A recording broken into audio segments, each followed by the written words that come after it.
Hey there, tonight we're diving into the HIV/AIDS epidemic, a journey that reveals the surprising resilience of communities, far beyond the grim headlines you might expect. If these stories help you unwind, I'd love a quick like or subscribe, but only if they're genuinely working for you. I'm curious where in the world you're listening from, so drop your location and local time in the comments. It's amazing seeing our little community span the globe through these historical tales. Now find your comfort zone, perhaps turn on a fan for that gentle background hum, and let's venture into tonight's story together. In the late 1970s, disco balls weren't the only things spinning people's heads. A mysterious illness was about to hit the scene, and it wouldn't be swayed by the beat of the Bee Gees. This was the dawn of the HIV/AIDS epidemic, a time when both bell-bottoms and scientific understanding were embarrassingly wide.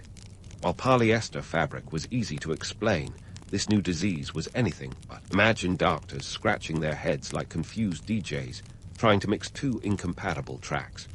The first whispers of this enigma began circulating in 1981, when the Centers for Disease Control and Prevention, CDC, published a report about 5 young, previously healthy gay men in Los Angeles who had developed a rare lung infection called pneumocystis carinii pneumonia. It was like a medical version of the Twilight Zone. By July of the same year, the New York Times caught wind of the issue and published an article on a rare cancer seen in 41 homosexuals.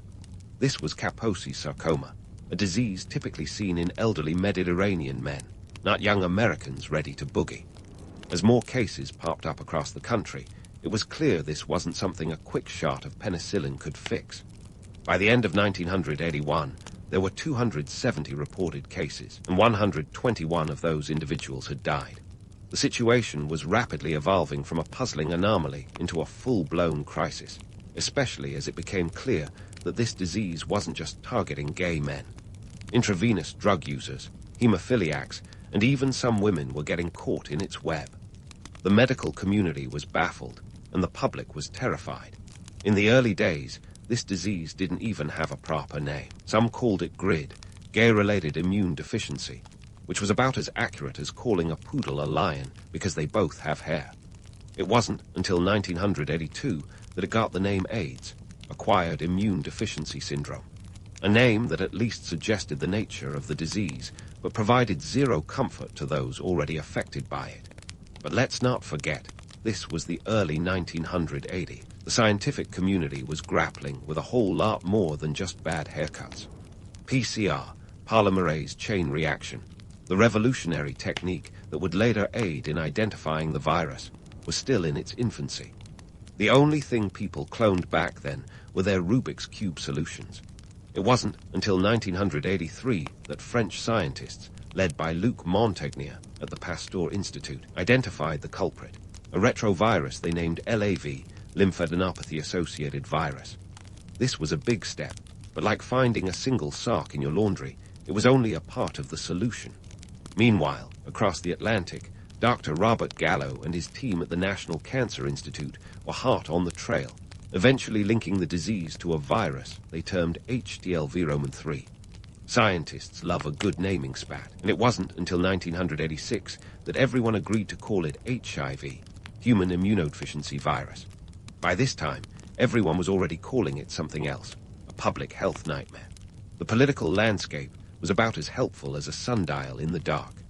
The Reagan administration's initial response was slower than a sloth on a Sunday morning. It wasn't until 1985, 4 years after the first cases were reported, that President Ronald Reagan publicly mentioned AIDS.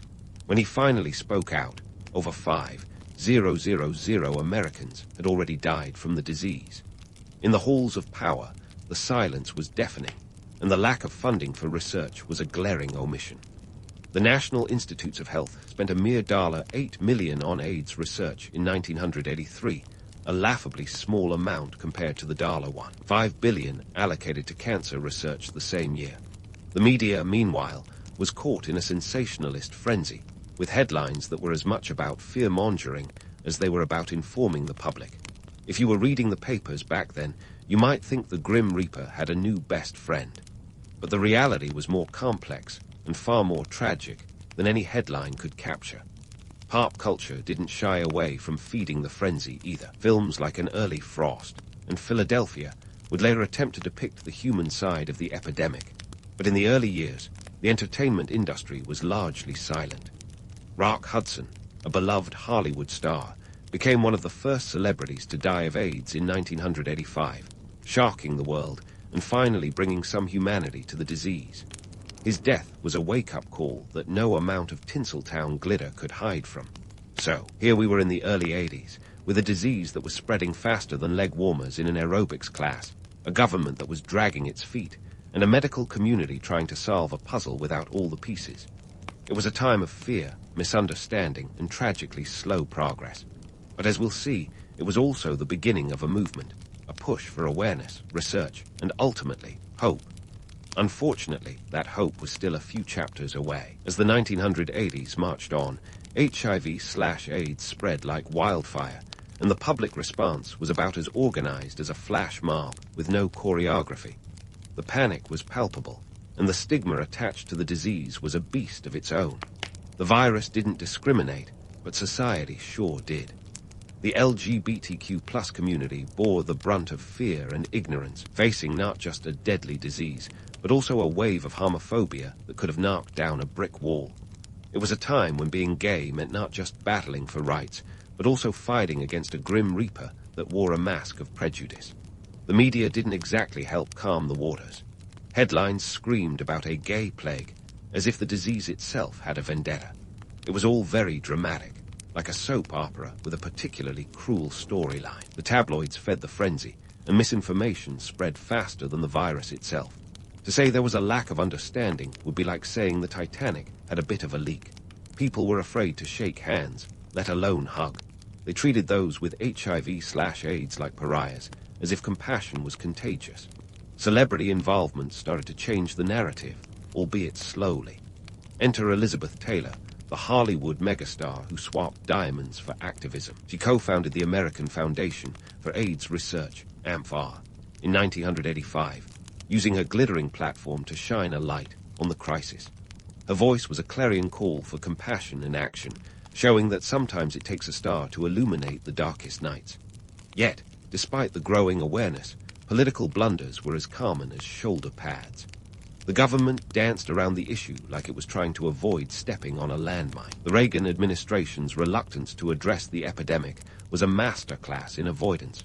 It wasn't until 1987, a full 6 years after the first cases were reported, that the U.S. Surgeon General, C.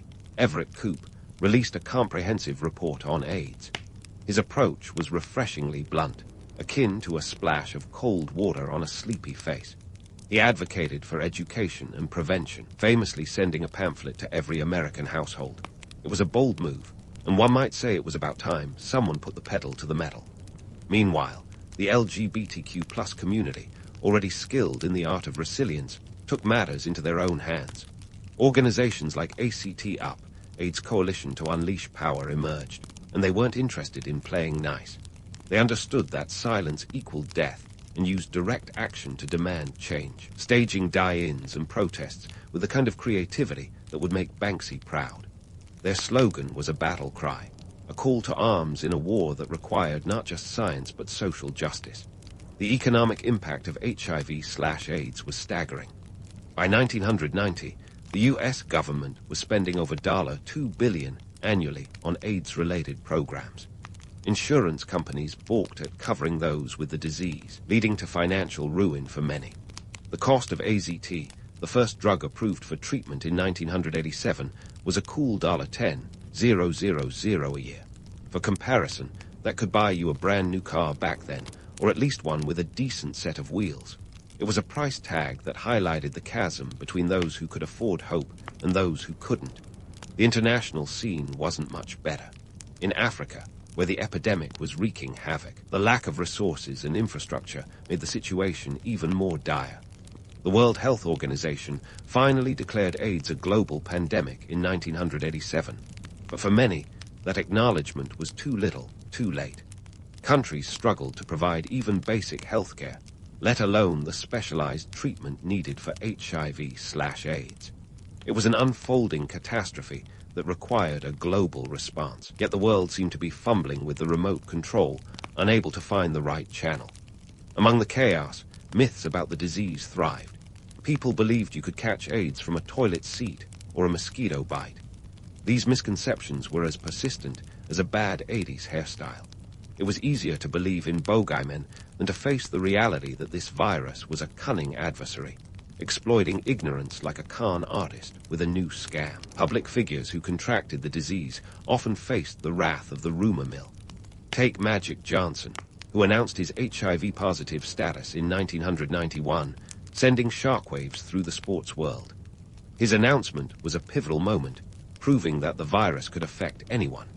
Here was a heterosexual, all-American basketball star stepping forward with a candor that was both brave and desperately needed. It was a stark reminder that HIV/AIDS didn't care who you were or what you did. It was an equal opportunity destroyer. Yet, despite the mounting casualties and ongoing struggles, there was a glimmer of progress. Research began to gain momentum, like a train finally leaving the station. The identification of HIV as the cause of AIDS, while initially contentious, paved the way for targeted treatments. Scientists were working around the clock, racing against a virus that never slept. It was a battle of wits and willpower, with lives hanging in the balance. The 1980 were a decade of dichotomy, neon lights clashing with dark shadows. The HIV/AIDS epidemic exposed the best and worst of humanity, revealing deep-seated prejudices while also igniting unprecedented activism and compassion. It was a time when legends were born, not just in labs and hospitals, but in the streets where protests became a form of prayer. As we move forward in this story, remember that the narrative of HIV/AIDS is not just about a virus. It's about the people who fought back, the systems that failed, and the slow, steady march towards understanding. The tale is far from over, and as we venture into the next chapters, the complexities and challenges will only deepen. Stay tuned for more as we unravel the tangled web of history, where hope and despair often share the same stage. If the HIV/AIDS epidemic taught us anything, it's that desperation can be the mother of not just invention, but also activism. As the 1980s drew to a close, the urgency for action was as palpable as the neon lights in a Madonna music video. Enter ACT UP, the AIDS coalition to unleash power, a group that was about as subtle as a bull in a china shop, and twice as effective. Founded in 1987 in New York City, ACT UP wasn't interested in polite requests or waiting for the government to catch up. They were the loud voice in a room full of whispers, demanding that the world wake up and smell the coffee, or in this case, the crisis. ACT UP tactics were as bold as their slogans. Imagine staging a die-in at St. Patrick's Cathedral in 1989 to protest the Catholic Church's opposition to condom use. It was a scene that would make even the most fervent protester blush. This wasn't just about raising awareness. It was about shaking the very foundations of complacency. Their demands were clear: more research, faster drug approvals, and an end to discrimination. Their motto, silence equals death. It wasn't just a slogan. It was a haunting truth in a world riddled with inaction. The group's actions were the kind of grassroots power that could move mountains, or at least get the attention of a government that seemed to have its priorities stuck in the slow lane. The U.S. federal response to the crisis was a masterclass in bureaucratic inertia, with funding for AIDS research lagging disgracefully behind the curve. In 1989, the National Institutes of Health finally upped its game, spending $331 million on AIDS research, a far cry from the paltry $8 million back in 1983, but still only a fraction of what was needed. The Reagan administration, meanwhile, seemed to treat the epidemic like a bad party guest, hoping it would just leave on its own if ignored long enough. But ACT UP and its allies weren't having it. They were the squeaky wheel that refused to be silenced, and their persistence paid off in ways that even the most optimistic among them might not have predicted. One of their most significant victories came in 1990, when Congress passed the Ryan White Comprehensive AIDS Resources Emergency Care Act, named after a teenager who became a symbol of the innocent victims of the disease. The act provided federal funding for AIDS treatment and care, and it was a testament to the power of activism in the face of governmental foot-dragging. The contrast between the grassroots efforts and bureaucratic inertia was as stark as the difference between a tortoise and a hare. But in this race, the tortoises were the heroes. The activists weren't just fighting a disease. They were battling a system that seemed more interested in maintaining the status quo than saving lives. It was a David versus Goliath scenario, but this time, David had a megaphone and a knack for public disruption. The economic impact of the epidemic was another layer of complexity in this already tangled web. By the early 90s, the US government was shelling out over $2 billion annually on AIDS-related programs, a figure that underscored the sheer scale of the crisis. Yet, for many living with HIV/AIDS, the financial burden was as crushing as the disease itself. The cost of AZT, the first drug approved for treatment, was exorbitant, and insurance companies were more likely to run for the hills than offer coverage. It was a bleak economic landscape where hope often came with a price tag that few could afford.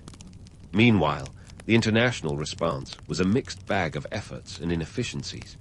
In sub-Saharan Africa, where the epidemic was particularly devastating, the lack of resources was compounded by political instability and inadequate healthcare infrastructure. The World Health Organization's declaration of AIDS as a global pandemic in 1987 was a call to action, but for many countries, the call was as effective as yelling into the Grand Canyon. The disparity between wealthy nations and those less fortunate was glaring, a reminder that viruses don't respect borders, but politics and economics often do. As the 1990s progressed, myths about the disease continued to thrive, a testament to the human penchant for believing in the fantastical over the factual. Some people still clung to the idea that you could catch AIDS from a toilet seat or that it was a punishment for certain lifestyles. These misconceptions were persistent, like a bad pop song that just wouldn't leave the airwaves. The reality was far more complex, but complexity doesn't sell headlines, and so the myths persisted, feeding the stigma that was already suffocating those living with the disease. Public figures who contracted HIV/AIDS became reluctant educators, their private battles thrust into the public eye. Magic Johnson's 1991 announcement of his HIV status was a game changer, shattering the stereotype that the virus was a gay disease. Here was a heterosexual sports icon, a man who seemed untouchable, suddenly humanized by the same virus that had been demonized for a decade. His openness was a beacon of hope, a reminder that awareness and education could break down barriers of ignorance and fear. Despite the challenges, there were glimmers of progress. Advances in medical research were gaining momentum, with scientists working tirelessly to outwit a virus that was as cunning as it was destructive. The identification of HIV as the cause of AIDS was a pivotal moment, paving the way for targeted treatments that would eventually transform the disease from a death sentence into a manageable condition. It was a testament to human ingenuity and perseverance, a reminder that science, while slow at times, could be a formidable adversary against even the most daunting foes. The story of HIV/AIDS is one of contrasts, a tale of human resilience and systemic failure, of grassroots activism and bureaucratic sluggishness. It's a narrative that continues to evolve, with each chapter revealing new challenges and triumphs. As we move forward, the complexities of the epidemic will only deepen, but so too will our understanding and our capacity to respond. Stay tuned for more as we delve deeper into the history of a crisis that changed the world, one protest, one breakthrough, and one life at a time. As we dive into the 1990s, the scene was set for a decade of scientific breakthroughs, ethical debates, and more pharmaceutical drama than a soap opera marathon. The HIV/AIDS epidemic was no longer a silent crisis lurking in the shadows. It had become a full-blown global challenge, demanding attention and innovation. The scientific community was about to pull a rabbit out of its hat, but not before some serious wrangling over the price of magic tricks. The real game changer in the fight against HIV/AIDS came with the development of antiretroviral therapy, ART. If the 1980s were about figuring out the villain, the 1990s were about crafting the hero.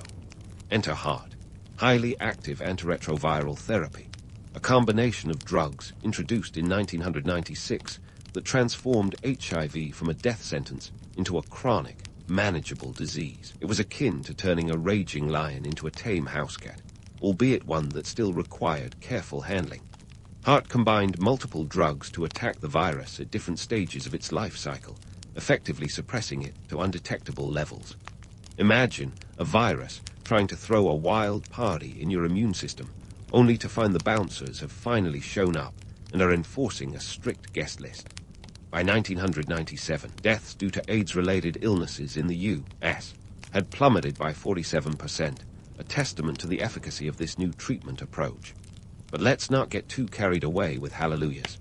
The price tag of these life-saving drugs was a stark reminder that in the world of healthcare, affordable is often a relative term. In the mid-90s, the annual cost of heart could easily hit $15,000 per patient. That's like being told you can have the cure if you can afford a luxury car payment every year for the rest of your life. For many, it was a catch-22. Life was within reach, but only if your wallet could stretch as far as your hope. This brings us to the pharmaceutical industry's starring role, a performance that was as controversial as it was profitable. Drug companies argued the high costs were justified by the astronomical expenses of research and development. After all, those lab coats don't come cheap. But critics pointed out that the profit margins were higher than a Wall Street executive's bonus.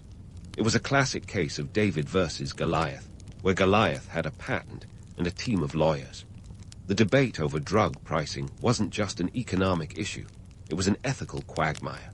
In a world where access to life-saving medication could mean the difference between living and dying, the moral implications were as tangled as a soap opera plot twist. The disparity was glaring. Wealthy nations could afford heart, while those in low-income countries were left with little more than hope and a prayer. Consider sub-Saharan Africa, where the epidemic had reached catastrophic levels. In countries like South Africa, where over 10% of the population was infected, the availability of antiretrovirals was about as common as snow in the Sahara. International pressure began to mount, with activists and organizations demanding that pharmaceutical companies lower their prices or allow generic versions to be produced. It was a battle that would rage on for years, highlighting the uncomfortable intersection of capitalism and compassion. Meanwhile, back in the labs, scientists weren't resting on their laurels. They continued to refine treatments and develop new drugs, expanding the arsenal against HIV. By 1999, there were over 15 different antiretroviral medications available, offering patients more options and more hope.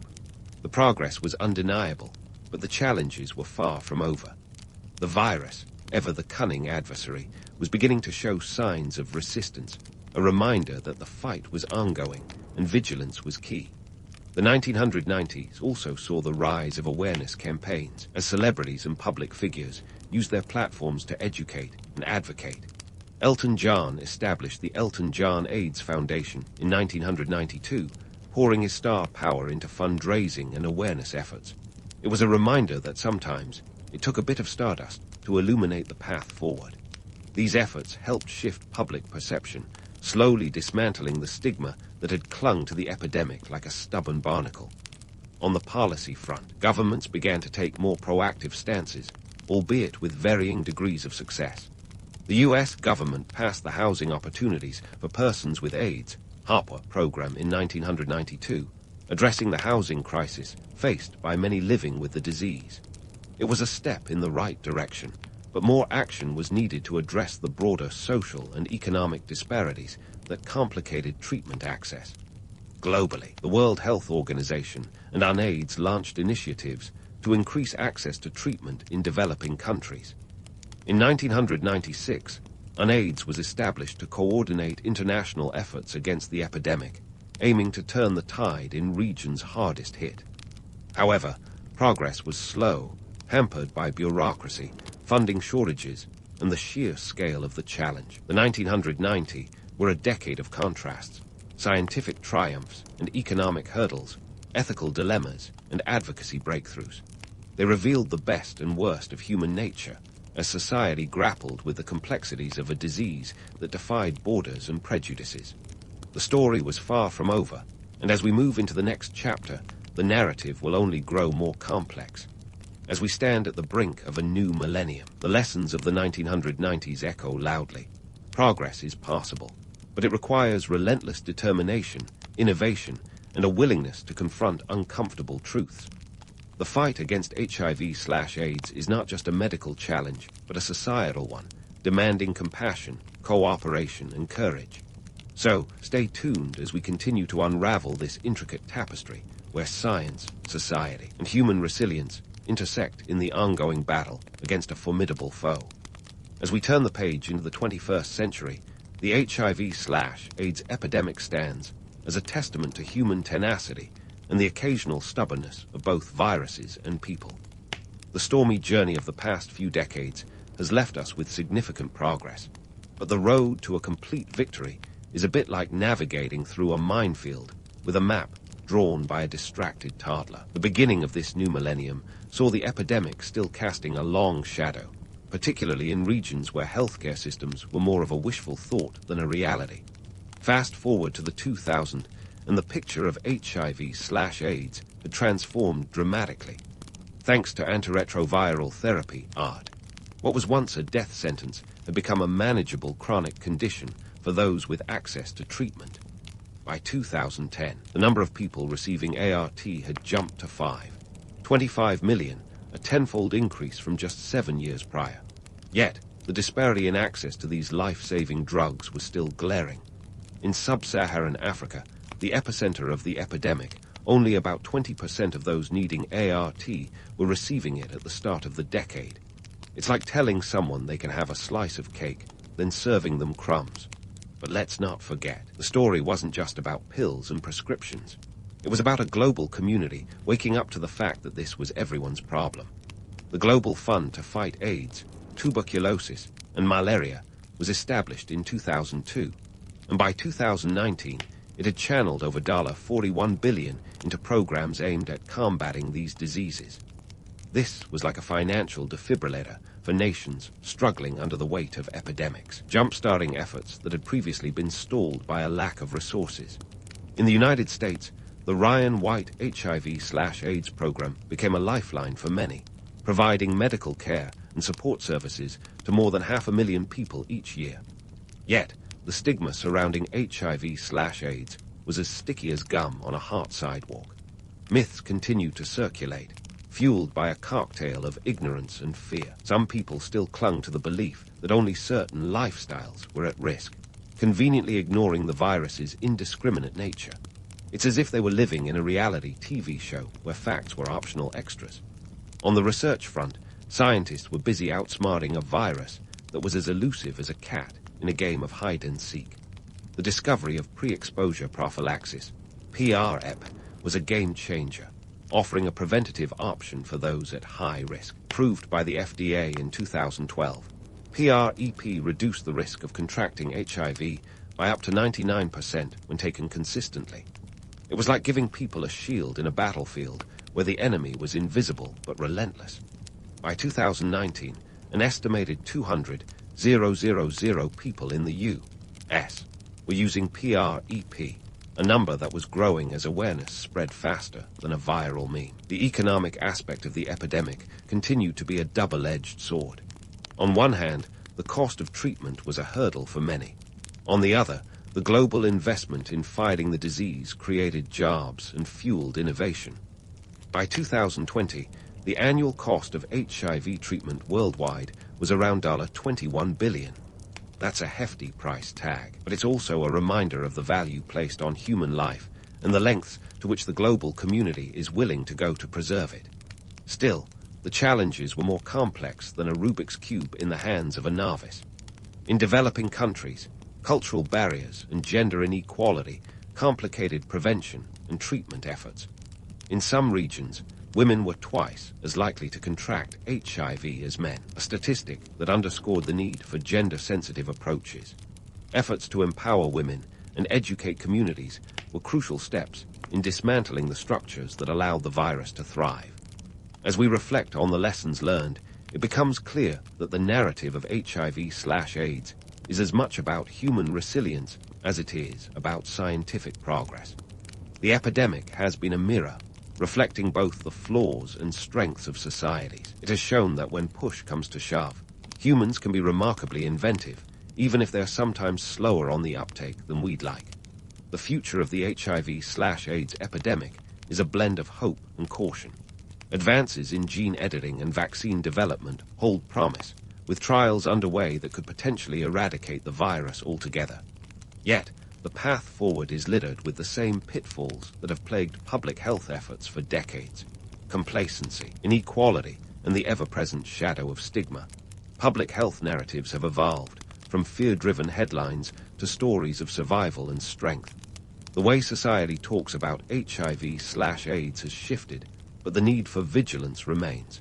It's a bit like finally getting a handle on a chaotic dance routine. Just when you think you've nailed it, the music changes. As we wrap up this story, it's worth noting that the legacy of the HIV/AIDS epidemic is one of both cautionary tales and inspirational victories. It's a reminder that science, when combined with human compassion and relentless activism, can turn the tide against even the most daunting adversaries. The epidemic has taught us that in the face of a crisis, unity and perseverance are our most potent weapons. So, as you drift off with this new knowledge, remember that the story of HIV/AIDS is not just a chapter in medical history. It's a testament to the power of human determination. And while the fight is far from over, the lessons we've learned ensure that we're better equipped than ever to face whatever challenges come our way. Until the next battle, stay curious and keep questioning the world around you, because history is never as simple as it seems. In the grand tapestry of ancient Egypt, where sand and stone told tales of gods and kings, Queen Nefertari stood out like a diamond in a desert. She was the Beyoncé to Ramses' Roman II Jay-Z, minus the pop concerts, but with an equally impressive entourage of priests and scribes. Nefertari wasn't just any queen. She was the great royal wife, a title that came with enough bling and influence to make even the most seasoned Instagram influencer look like they were still saving for their first ring light. Nefertari's rise to fame was no mere stroke of luck. She was likely born into an elite family, although the details of her early life are as shadowy as a pyramid's interior on a moonless night. What we do know is that she caught the pharaoh's eye and heart, a double whammy that catapulted her from obscurity to the pinnacle of power. She wasn't just riding Ramses' coattails. She was actively involved in diplomatic affairs, religious rituals, and the construction of some truly jaw-dropping monuments. It's like being given the keys to the kingdom and then deciding to build an empire of your own. Speaking of building, Nefertari's day at the office, if you can call overseeing the construction of temples and statues an office job, involved a lot more than just picking out drapery. Her most famous architectural legacy, the Temple of Hathor at Abu Simbel, was dedicated to her by Ramses himself.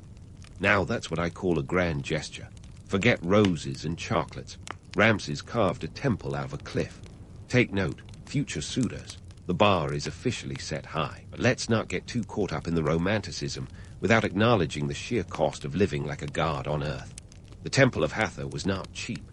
Ramses Roman II, known for his own flair for the dramatic, embarked on a building spree that would make even the most reckless spenders cringe. The cost of manpower, materials, and time was astronomical. It's estimated that the labor force for such projects could number in the thousands, all needing food, shelter, the ancient equivalent of a 401k. The treasury must have been tighter than the bindings on a mummy to keep up with such grandeur. Yet, Nefertari's influence was worth every debased carpe diem. She played an essential role in Ramses' Roman II reign, not just as a decorative figurehead, but as a legitimate political operator. Her diplomatic acumen was particularly evident in the peace treaty with the Hittites, one of the earliest recorded treaties in history. It's like watching an ancient version of Game of Thrones, but with less bloodshed and more papyrus. In the end, Nefertari wasn't just a queen, she was a powerhouse. Her legacy is etched in stone, literally, with her tomb in the Valley of the Queens being one of the most beautifully decorated in all of ancient Egypt. And while we may never know the full extent of her influence, one thing's for sure. Nefertari lived a life that was anything but ordinary. She was the embodiment of power, grace, and a touch of extravagance. So as you drift off to sleep, remember that even in the quiet halls of history, Nefertari's story is one that continues to resonate, a reminder that some legends are as timeless as the stars above the Nile. While Nefertari's story echoes through the corridors of time, her role in the diplomatic dance-off between Egypt and the Hittites deserves a spotlight that could rival any Broadway show. Here's the scene. It's around 1274 BCE, and Ramses II had just returned from the Battle of Kadesh, a clash against the Hittites that was so dramatic, it might as well have been scripted by Homer himself. Spoiler alert. Despite Ramses' insistence on declaring it a win, the battle ended in a standstill, a historical stalemate that had both sides claiming victory like two politicians in an election. Enter Nefertari, our diplomatic diva. While Ramses was busy flexing his military muscles, Nefertari understood that sometimes the pen, well, the stylus, is mightier than the sword. She was instrumental in fostering a peace treaty with the Hittites, a move that was as strategic as it was necessary. You see, ancient Egypt wasn't just about pyramids and papyrus. It was an economic powerhouse, and keeping the peace was a surefire way to keep the trade routes flowing and the coffers full. The Treaty of Kadesh, signed around 1259 BCE, wasn't just any agreement. It was the first known peace treaty in history. Take that, modern diplomats. Now, let's talk about marriage alliances, the ancient world's version of linked-in connections, but with a bit more drama and a whole lot more jewelry. These alliances were what you might call a win-win if you squint hard enough and ignore the personal sacrifices involved. Nefertari was a key player in negotiating these unions, using her charm and intellect to ensure Egypt stayed at the top of the ancient food chain. Her correspondence with Queen Pujuhepa of the Hittites is legendary, filled with formalities and niceties that would make your average diplomatic email thread look like a grocery list. These letters weren't just written in ink. They were penned in gold, showing the importance and respect between two powerful queens who knew how to work a room, even if that room spanned several hundred miles. But let's take a moment to unpack the economic realities of these treaties. The dowries exchanged weren't just a little something for the bride.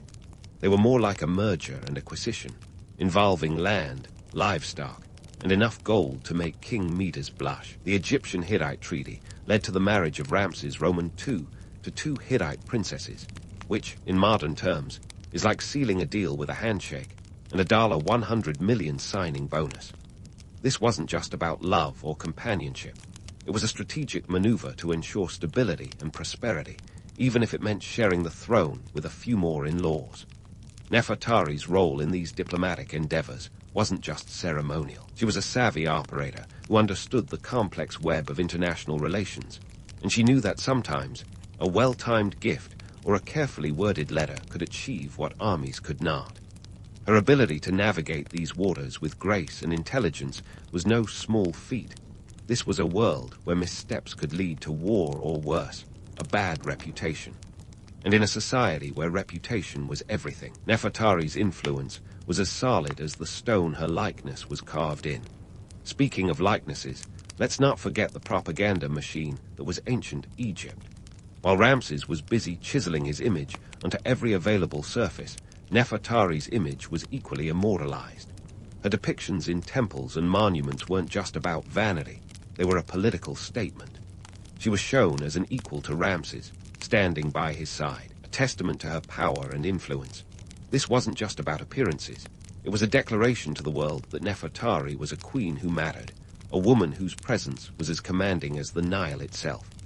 In this world of sand and stone, where the lines between myth and reality often blurred like a desert mirage, Nefertari stood as a beacon of diplomacy and power. Her legacy isn't just one of beauty and grace, but of strategic brilliance and political acumen. She was a queen who understood that the true art of leadership wasn't just about commanding armies, but about forging alliances that would stand the test of time.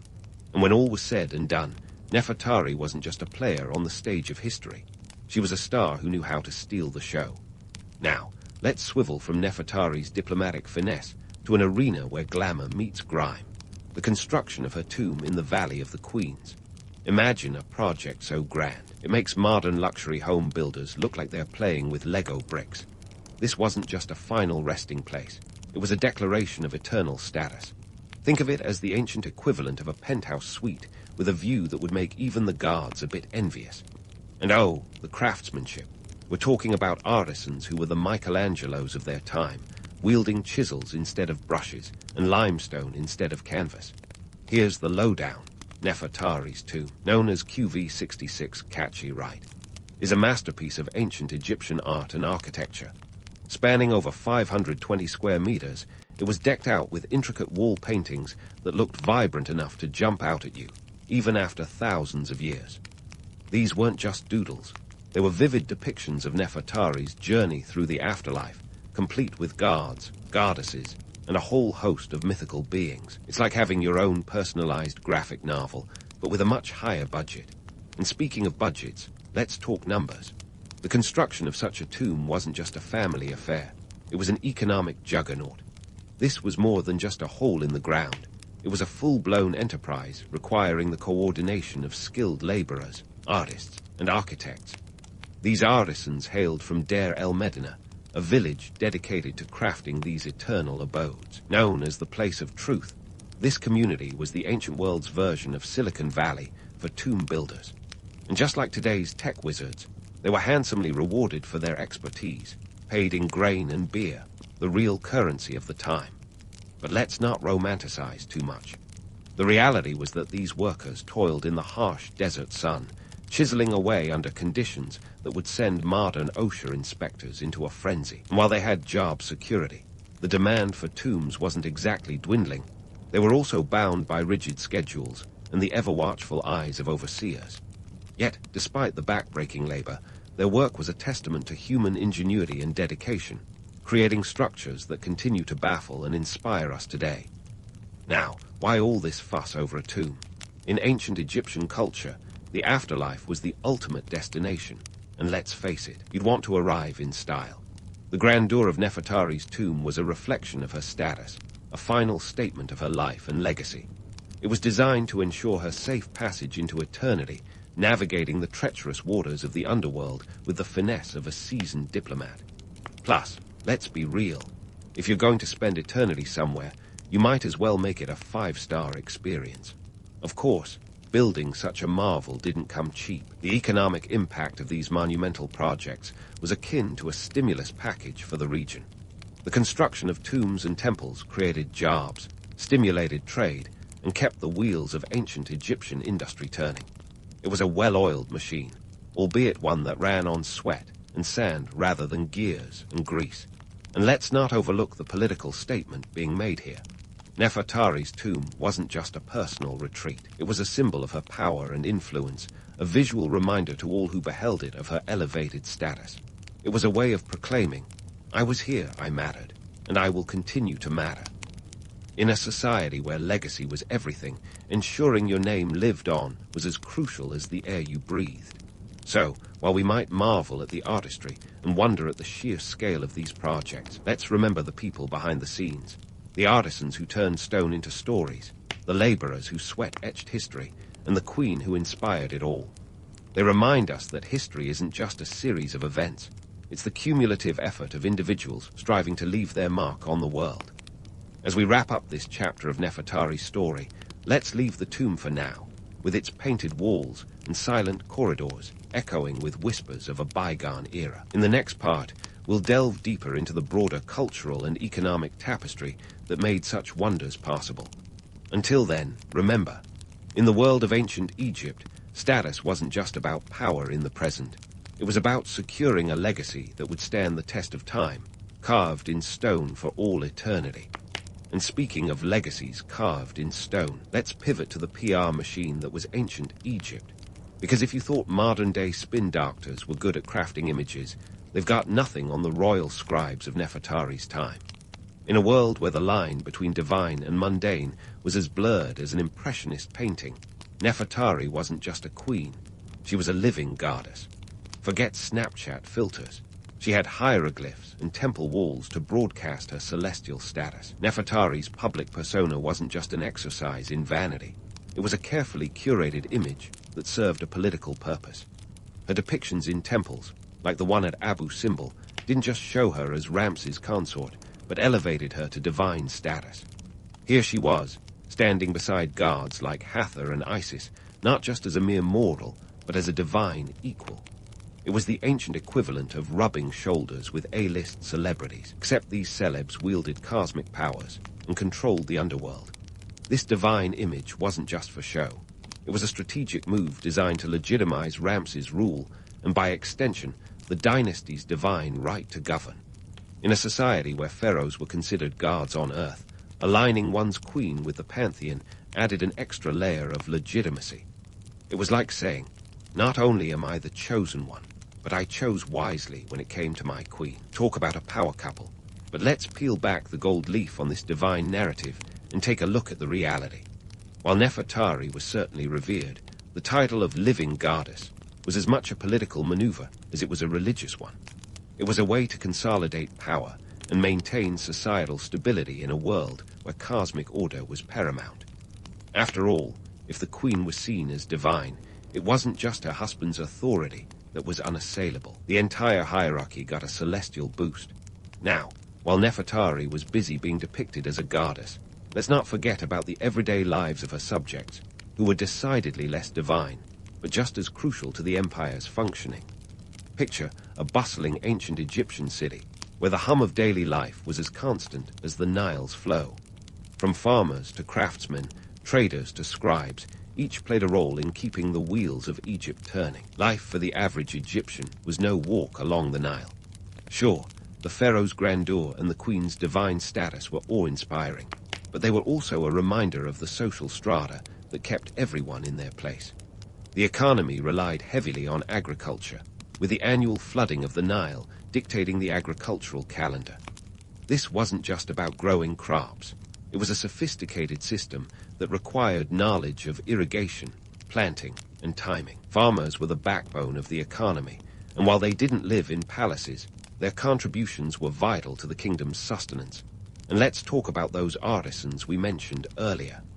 The folks from Deir el-Medina, for instance, weren't just building tombs. They were crafting the very narrative of the afterlife. These artisans were a unique breed, living in a community that was both isolated and privileged. They had access to resources and education that many Egyptians could only dream of, all in exchange for their expertise in ensuring the elite's journey to the afterlife was as smooth as possible. But while their work was revered, the life of an artisan wasn't without its challenges. They faced long hours of laborious work in conditions that would make modern labor unions cringe. Yet, they took pride in their craft, knowing that their work would be admired for millennia. Talk about job satisfaction. Meanwhile, the traders and merchants played a pivotal role in keeping the empire connected. Egypt was a hub of international trade, with caravans and ships bringing goods from distant lands. These merchants were the ancient world's version of global logisticians, navigating not just the waters of the Mediterranean, but the complex web of international relations. It was a world where trade was diplomacy, and the goods exchanged were as much about political alliances as they were about economic gain. So, as we marvel at the grandeur of Nefertari's divine status and the opulence of royal life, let's not forget the everyday Egyptians who made it all possible.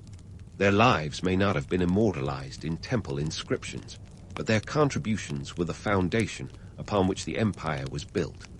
In the end, Nefertari's story isn't just about a queen who walked with gods. It's about the intricate tapestry of a society that believed in the power of stories, stories etched in stone and whispered through the ages. As we prepare to delve even deeper into the complexities of this ancient world, remember that history is as much about the people who lived it as it is about the figures who shaped it. So, stay tuned as we continue this journey, unraveling the threads of a narrative as timeless as the sands of Egypt. Now, fasten your seatbelts as we glide from the bustling streets of ancient Thebes to the echoes of history, where the sands of time have preserved more than just monuments. Nefertari's legacy is a complex tapestry, woven with threads of power, politics, and a dash of divine PR. Her story didn't just stop at a golden sarcophagus. It transcended millennia, leaving an indelible mark on both historical records and modern culture. But how exactly does one woman's tale echo through the ages like the lingering notes of a symphony? First, let's talk about the enduring allure of Nefertari's image. Picture this. It's 1904, and the Italian archaeologist Ernesto Schiaparelli is having the archaeological equivalent of a rock star moment.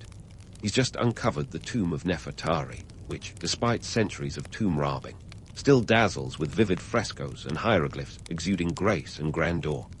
Now, if we put this in perspective, that's like finding a lost Picasso in your attic, but with added mystique, since this discovery came with a dash of ancient curses and intrigue. Schiaparelli's find not only reignited interest in ancient Egypt, but also cemented Nefertari's place in the pantheon of legendary queens whose stories refuse to stay buried. But what makes Nefertari so captivating? Well, it's a cocktail of charisma, political prowess, and a love story that gives Romeo and Juliet a run for their money. She wasn't just a silent partner to Ramses Roman II. She was his equal, or at least as equal as one could be in a world where divine right was the ultimate trump card. Her role in diplomatic affairs, especially her correspondence with the formidable Queen Pujuhepa, demonstrates a level of political acumen that would put many modern politicians to shame. She was, in essence, the Michelle Obama of her time, navigating the complexities of court life with grace and intelligence. Yet, as we peel back the layers of this historical onion, we must debunk the romanticized myths that often overshadow the gritty realities. The ancient world was no fairy tale. Power was hard-earned and precarious, and even a queen's status was subject to the whims of politics and fate. Nefertari's elevation to divine status wasn't just about veneration. It was a strategic move designed to bolster Ramses' legitimacy and stabilize the dynasty. In a society where the divine and the political were intertwined like the strands of a double helix, portraying Nefertari as a goddess wasn't merely for show. It was a calculated play to maintain cosmic and earthly order. Now, let's time travel to the modern era, where Nefertari's story continues to captivate audiences in ways her ancient counterparts could scarcely have imagined. From Hollywood to high fashion, Nefertari has inspired countless interpretations, each adding a new layer to her enduring legacy. Take, for instance, her depiction in films and TV shows that romanticize her life with a flair for dramatization that would make the ancient playwrights proud. These portrayals, while often straying from historical accuracy, reflect a broader fascination with the mystique of ancient Egypt, a fascination that taps into our collective desire to connect with a past that feels at once distant and familiar. And let's not forget the world of fashion, where Nefertari's regal image has been reimagined on runways from Paris to New York. Designers have drawn inspiration from her iconic style, infusing their collections with Egyptian motifs that pay homage to her timeless elegance. It's as if Nefertari's legacy has become a canvas for creative expression, a testament to her lasting impact on art and culture. But why does Nefertari continue to resonate with us today? Perhaps it's because her story embodies universal themes of love, power, and resilience, narratives that transcend time and culture. In an era where we crave stories of strong, influential women, Nefertari stands as a beacon of feminine strength and intelligence, a reminder that great women have always shaped the course of history. As we wrap up our journey through the annals of time, let's take a moment to reflect on the broader implications of Nefertari's legacy. Her story is a poignant reminder that history is not merely a collection of dates and events, but a narrative shaped by the individuals who lived it. Nefertari's life was a testament to the power of agency and influence in a world dominated by patriarchal structures. Her ability to navigate the complexities of court life and international diplomacy underscores the often overlooked role of women in shaping the political and cultural landscapes of their time. Moreover, Nefertari's legacy challenges us to consider the ways in which we remember and honor historical figures. As we celebrate her life and achievements, we must also acknowledge the realities of her world, a world where power was as fragile as the papyrus upon which treaties were written, and where the line between myth and reality was as fluid as the Nile's currents. In the end, Nefertari's story is not just a tale of an exceptional queen, but a reflection of the enduring human spirit, a spirit that seeks to leave a mark on the world and find meaning in the stories we create and share. As you drift off to sleep, dreaming of ancient wonders and timeless legacies, remember that history is not just a record of what was but a testament to what can be, a narrative that continues to unfold with each passing generation. So here's to Nefertari, the queen who danced with guards and left a legacy that will continue to inspire for millennia to come. Once upon a time, in the land of pyramids and pharaohs, came a group of people who were neither Egyptian guards nor alien invaders, but they might as well have been for all the confusion they caused. Meet the Hyksos, the enigmatic folks who sauntered into Egypt around 1650 BCE, probably looking more like your average Bronze Age migrants than an army of fearsome raiders. But don't let their low-key entrance fool you. They were about to shake things up in a way the Nile hadn't seen before. Now, before we get too deep into this, let's clear something up. The Hyksos weren't exactly the barbarians of the Nile, swinging swords and razing cities. That's just the ancient version of tabloid journalism. The reality is a bit more nuanced, and dare I say, more interesting. These newcomers were likely a mix of Semitic peoples from the Levant, bringing along their unique bag of tricks and trades. You see, they didn't just wander in with a conquer and destroy mindset. Instead, they integrated, influenced, and even innovated, adding a little spice to the Egyptian melting pot. So, how do we know all this? Archaeology, baby. Those dusty old ruins and relics have a lot to say if you know how to listen. For instance, telltale signs of the Hyksos' presence include pottery styles that were more Levantine than Egyptian, and burial customs that raised a few eyebrows among the local mummies. The evidence suggests a gradual influx rather than a dramatic invasion. Think more along the lines of moving in next door and inviting you over for a barbecue, rather than kicking down your door with battering rams. And speaking of those rams, the Hyksos did bring along some pretty sweet tech. Take the horse-drawn chariot, for example, a game-changer in the ancient world. Before their arrival, Egyptians were mostly hoofing it on foot. The Hyksos didn't just roll in with new wheels. They brought a whole new way of thinking about transportation and warfare. It's like the difference between owning a bicycle and suddenly being handed the keys to a Ferrari. The Egyptians were intrigued, to say the least. Of course, the presence of the Hyksos in Egypt wasn't just about fancy chariots and intricate pottery. It was about a cross-cultural exchange that would have made any modern-day diplomat proud. They brought with them new deities, new languages, perhaps even new recipes. Because who doesn't love a good dish swap? These elements blended into the Egyptian landscape, creating a cultural tapestry that was richer and more varied than it had been before. But let's not gloss over the fact that not everyone was thrilled about these changes. The Egyptian elite, who were probably quite happy with their pre-Hyksos status quo, might have viewed these newcomers as uninvited guests overstaying their welcome. You can almost hear the ancient grumblings. Sure, they've got great pottery, but do they have to bring it everywhere? Linguistically, the Hyksos left their mark too. The term Hyksos itself is derived from the Egyptian phrase Hekaukasat, meaning rulers of foreign lands. Not exactly a warm welcome, but it does reflect their role as rulers during the second intermediate period of Egypt. And while the Egyptians might have seen them as foreign rulers, the Hyksos were more like the cool new kids on the block, albeit with a slightly different playlist. In essence, their story is a testament to the complexities of migration, integration, and cultural exchange. They weren't just invaders, they were influencers, ancient style. The Hyksos brought innovations and ideas that Egypt would adopt and adapt, changing the course of its history in the process. They may not have been the pharaoh's chosen ones, but they sure knew how to make an entrance. And as we dig deeper into their saga, remember that history isn't just about kings and battles. It's about the curious interplay of cultures, the unexpected collaborations that shape civilizations. The Hyksos were a part of that story, and their legacy is more than just a footnote in Egypt's ancient annals. So, stay tuned as we continue to unravel their tale, myth by myth, fact by fascinating fact.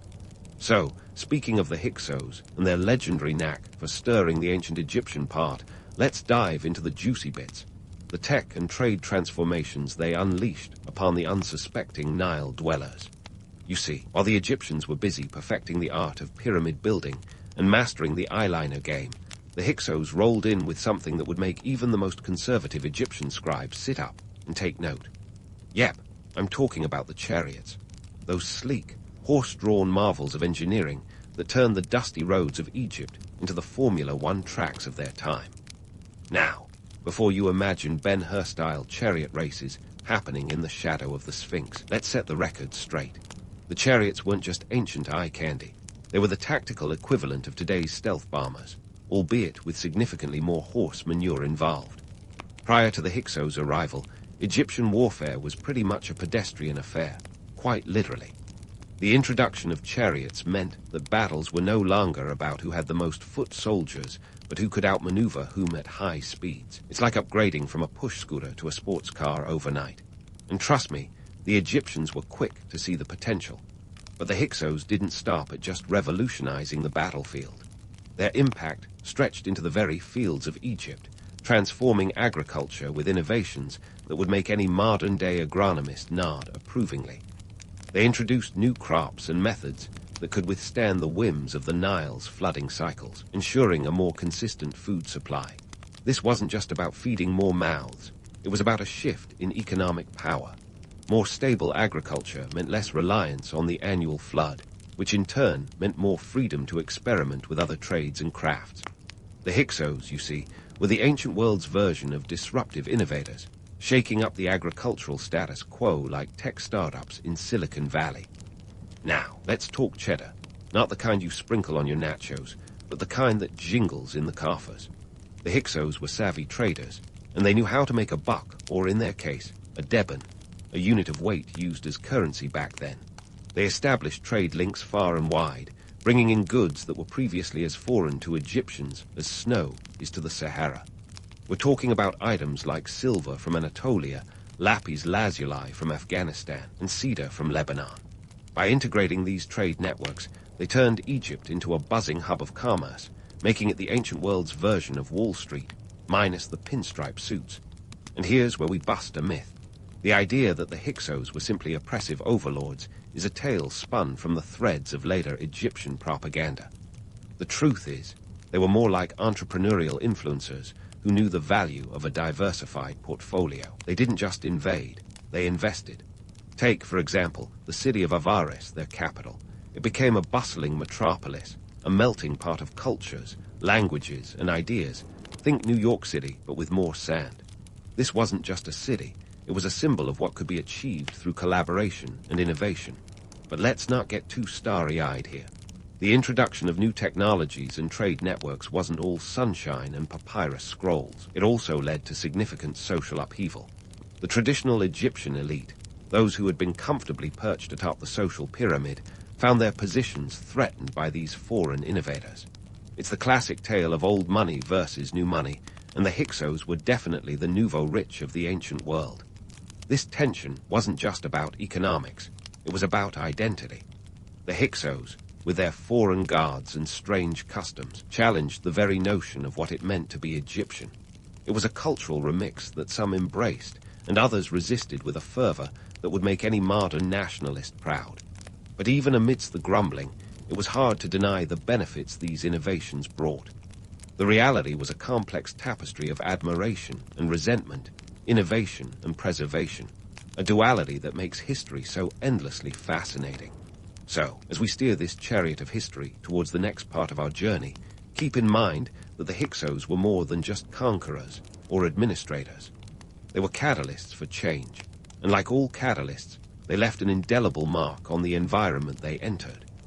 Their legacy is a reminder that progress often comes wrapped in the unfamiliar, and that sometimes it takes an outsider's perspective to unlock the secrets of an age-old civilization. Stay tuned as we unravel more layers of this ancient saga, where the allure of myth meets the grit of reality.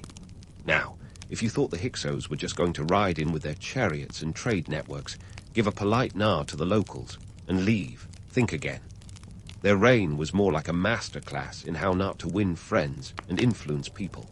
And let's just say, their political finesse was about as subtle as a hippo in a china shop. Governing Egypt was no small feat, and the Hyksos had quite the uphill battle convincing anyone that they were there for anything other than a quick power grab. Spoiler alert. Their attempts at integration often left the Egyptian elite reaching for their papyrus to write angry letters to the editor, if such a thing existed back then. You see, the Hyksos, with their Levantine roots, were as foreign to the Egyptians as a snowstorm in the Sahara, and nothing screams outsider, quite like trying to fit a square peg into a round, Nile-shaped hole. Take the political dynamics of their rule, for instance. They set up shop in the northern part of Egypt, with Avaris as their capital, and attempted to establish a sort of cohabitation arrangement with the native Egyptian rulers in the south. It's like trying to run a two-ring circus with one ringmaster speaking a different language. Sure, they were rulers, but they weren't pharaohs in the eyes of many Egyptians. Think of them as the house guests who overstayed their welcome and rearranged your living room while you were out. One of the Hyksos' biggest diplomatic blunders was underestimating the cultural importance of Egyptian religious practices. Egypt's religion wasn't just a set of beliefs. It was the very glue that held the society together. So when the Hyksos introduced their own gods into the mix, it was like bringing a casserole to a potluck without checking if anyone had allergies. The Egyptian pantheon was as sacred as the pyramids themselves, and any deviation was met with suspicion, and let's be honest, a fair bit of side-eye. The Hyksos favored deities like the storm god Baal, which, while a hit back in their homeland, didn't quite resonate with the locals who were more into Ra and Osiris. Moreover, the Hyksos rulers weren't exactly winning any popularity contests with their administrative style. Their rule was characterized by a rather laissez-faire approach to governance, which might sound appealing in theory, but in practice led to a lot of disgruntled bureaucrats. They appointed fellow Hyksos and other foreigners to key positions, replacing native officials who had been running the show long before these newcomers showed up. This move was about as popular as a sandstorm during harvest season. The local elites, feeling sidelined and disrespected, were not shy about expressing their discontent, sometimes even actively undermining Hyksos' authority. Now, let's talk taxes. The Hyksos, like any rulers worth their weight in grain, needed revenue to maintain their rule. But instead of integrating into the existing Egyptian tax system, they attempted to impose their own. Imagine being used to paying your taxes in grain and suddenly being asked to cough up in debon weights. It's like going to your favorite coffee shop and being told they now only accept payment in rare Parcayman cards. The confusion and resentment this caused only fueled the fire of discontent among the Egyptians.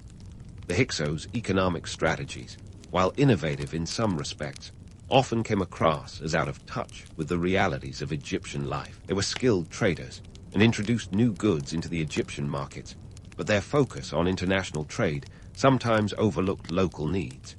It was like building a state-of-the-art shopping mall in a town that just needed a reliable grocery store. The emphasis on trade and external connections sometimes left the local economy feeling neglected, and the people were quick to notice. But let's not paint the Hyksos as completely inept rulers. They did manage to establish a level of stability during their reign, albeit a precarious one. Their rule marked a period of relative peace, especially compared to the chaos of the previous transitional period. They maintained strong defensive positions and built fortifications that would later influence Egyptian military architecture. Yet, their inability to fully integrate into Egyptian society meant that they were always seen as outsiders, ruling over a land that never quite accepted them as its own. In the end, the Hyksos' approach to governance was a double-edged sword. On one hand, they brought new ideas and practices that invigorated Egyptian society. On the other, their failure to adapt to the cultural and social norms of the land they ruled over meant that their legacy would forever be tainted by the perception of being foreign usurpers. Their reign was a testament to the challenges of ruling a land as complex and deeply rooted in tradition as Egypt. They were the ultimate outsiders, and their time in power was as much about navigating their own identity as it was about ruling a country. So, what's the takeaway from the Hyksos' rule? Perhaps it's that successful governance requires more than just introducing new ideas and technologies.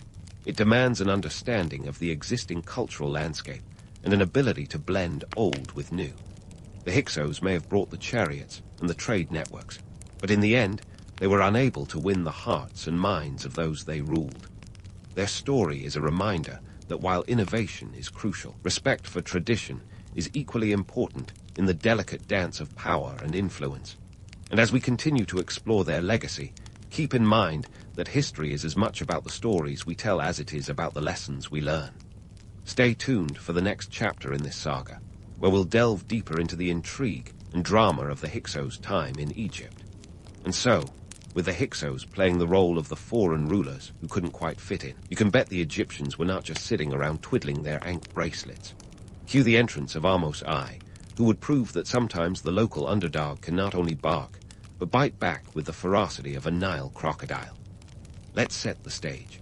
It's around 1550 BCE, and the Theban rulers in Upper Egypt are starting to seriously consider that maybe, just maybe, they don't need to accept these foreign rulers forever. They were brewing over generations of resentment, like a fine cup of Egyptian beer left out in the sun.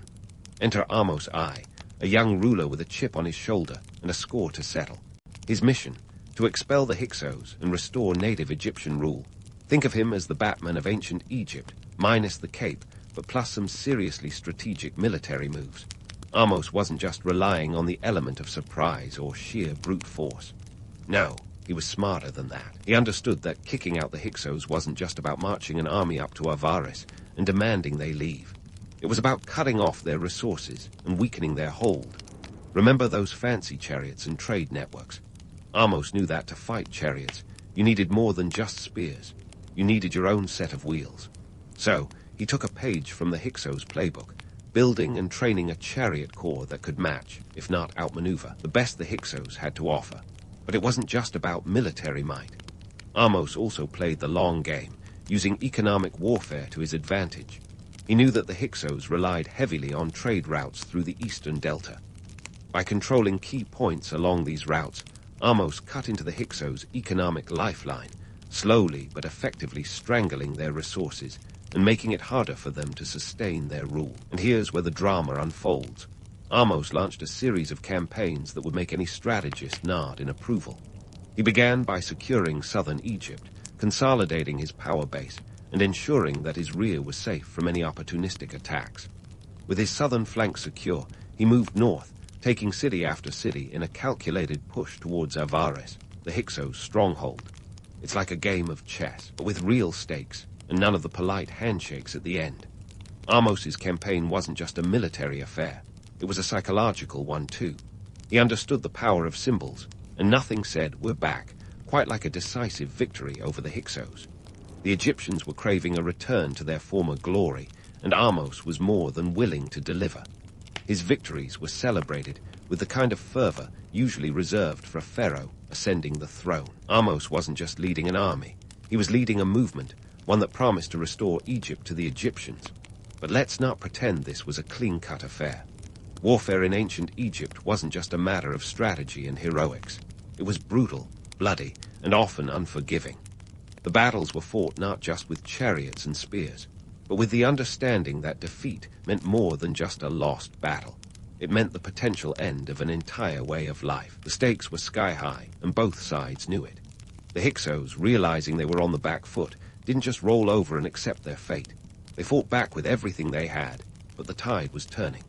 The Egyptians, fueled by a sense of national pride and a desire to reclaim their land, were relentless. And Amos, leading from the front, became a symbol of Egyptian resilience and determination. Eventually, Amos's campaign reached its climax with the siege of Avaris. This wasn't a quick skirmish. It was a drawn-out battle of attrition, with both sides digging in for a protracted fight. The Egyptians, however, had the advantage of momentum and motivation. After a grueling siege, they finally breached the defenses of Avaris, marking a turning point in their struggle against the Hyksos. With the fall of Avaris, the Hyksos were effectively ousted from Egypt, but Amos wasn't content to just push them out. He pursued them into the Levant, ensuring that they wouldn't easily return to challenge Egyptian sovereignty. This wasn't just about expelling the Hyksos, it was about sending a clear message. Egypt was back, and it wasn't going to be pushed around. The expulsion of the Hyksos marked a new dawn for Egypt. Amos's victory wasn't just a military triumph, it was a cultural and political renaissance. He established the foundations for the new kingdom, a period that would see Egypt reach new heights of power and influence. But more than that, he restored a sense of identity and pride to a nation that had been under foreign rule for over a century. Amos's success was a testament to the power of determination, strategy, and the unyielding desire for self-determination. He wasn't just a military leader, he was a visionary who understood that true leadership involved more than just wielding power. It was about uniting a people and inspiring them to reclaim their destiny. And so, as we leave this chapter of history with Ahmose standing victorious, it's worth pondering the lessons of his story. The Hyksos may have brought new ideas and innovations, but in the end, they were unable to assimilate into the cultural fabric of Egypt. Ahmose's triumph was not just over a foreign power, but over the idea that Egypt could ever be anything other than Egyptian. This tale of resistance and resurgence reminds us that history is not only about the rise and fall of empires, but about the enduring spirit of a people determined to define their own path. Stay tuned for the next installment of this ancient saga, where we'll explore the legacy of Ahmose and the new kingdom he ushered in, a time of unprecedented growth, exploration, and cultural flourishing. There's more to come as we delve into the grandeur and complexity of one of history's most fascinating civilizations. As the new kingdom dawned, Ahmose's victory over the Hyksos wasn't just a triumph on the battlefield. It was a turning point that reshaped Egypt from its very core. You see, while the Hyksos' reign was like an ancient version of a chaotic open house party, exciting yet unsettling, it left behind a legacy that was anything but ephemeral. Their influence seeped into the cultural, economic, and political fabrics of Egypt, leaving behind a tapestry that was richer, if a bit more complicated, for their presence. First, let's talk tech. The Hyksos weren't about to leave Egypt without imparting a few lessons in military innovation. Their introduction of the horse-drawn chariot, which the Egyptians initially eyed with suspicion, became the centerpiece of the Egyptian military might. This wasn't just about speed, it was about a new way of thinking. The chariots transformed Egyptian warfare from a pedestrian affair into a sophisticated operation, making Egypt's armies the chariot-riding rock stars of the ancient world. By the time of Thutmose Roman III, a few kings down the line, Egypt's chariot corps was a force to be reckoned with, dominating the battlefields of the Near East. But the Hyksos' contribution wasn't limited to just warfare. They left an indelible mark on Egypt's economy, too, like the friend who crashes on your couch and leaves behind a surprisingly useful gadget. Their trade networks, which initially seemed like an exotic inconvenience, became the backbone of Egypt's newfound economic ambition. Post-Hyksos Egypt saw an expansion in trade that would make any modern entrepreneur green with envy. The Egyptians took the Hyksos' trading acumen and ran with it, establishing connections from the Mediterranean to the African interior, turning Egypt into the ancient equivalent of a bustling trade hub. The city of Thebes, in particular, flourished, morphing from a regional power base into a vibrant center of commerce and culture. Let's not forget the cultural remix that the Hyksos initiated, even if it was begrudgingly acknowledged by the Egyptians. The introduction of new deities and customs didn't just disappear when the Hyksos did. Instead, they wove themselves into the Egyptian cultural fabric like an unexpected but harmonious note in a symphony. The Egyptians, ever pragmatic, adopted some of these foreign elements, blending them with native traditions to create a culture that was both distinctly Egyptian yet enriched by its foreign encounters. It's the ancient world's version of fusion cuisine, sometimes controversial, often delightful, and always evolving. Now, here's where we do a little myth-busting. The story of the Hyksos as brutish invaders who were booted out by a heroic native uprising is a tantalizing tale. But reality is always more complex. The Hyksos were more than just conquerors. They were administrators, traders, and dare I say, cultural influencers. Their presence, while disruptive, was a catalyst for change. They forced the Egyptians to confront new ideas and adapt them in ways that ultimately strengthened the nation. It's a reminder that history is rarely about clear-cut heroes and villains. It's about the messy, fascinating interplay of cultures and ideas. Politically, the Hyksos' legacy was a bit like a double-edged sword. On one hand, their rule exposed the vulnerabilities in Egypt's political structure, prompting a re-evaluation of governance and military strategy. After their expulsion, the pharaohs of the new kingdom were determined never to let foreign powers gain such a foothold again. This led to a more centralized and robust state apparatus, where pharaohs wielded unprecedented power. Ahmose's successors, like Hatshepsut and Ramses Roman II, wouldn't just be rulers, they'd be living guards, ensuring that Egypt's sovereignty was never again in question. On the flip side, The Hyksos period also left behind a lingering wariness of foreigners that would influence Egyptian policy for centuries. The idea that outsiders could bring both innovation and instability became a defining feature of Egyptian foreign policy. It's a bit like getting burned by a bad investment. You learn to be cautious, but you also recognize the potential for growth if you play your cards right. The Egyptians learned to balance openness with caution, engaging in foreign diplomacy with a savvy that would make any modern statesman proud. But let's not kid ourselves. This wasn't a seamless transition. The Hyksos' influence was a hotly debated topic for generations. Egyptian scribes, with a flair for drama that could rival any Hollywood screenwriter, often painted the Hyksos in a less than flattering light, portraying them as chaotic usurpers rather than cultural contributors.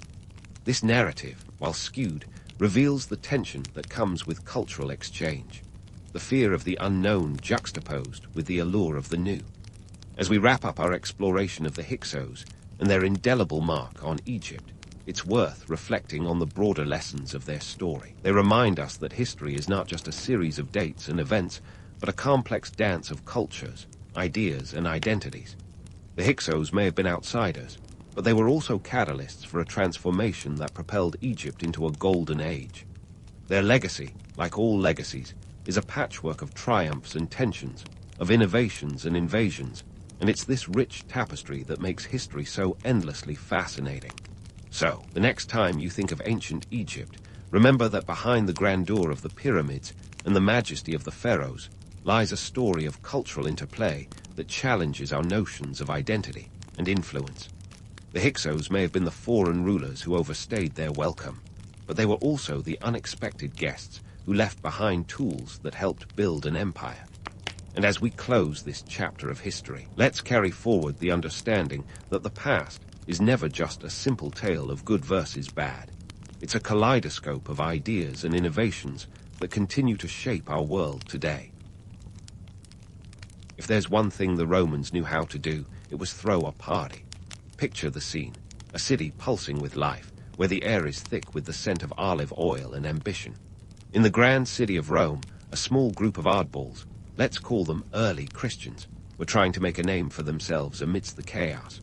The Roman Empire in the 1st century AD was a bit like an ancient version of Wall Street, complete with togas instead of suits. It was bustling, prosperous, and full of people trying to get ahead.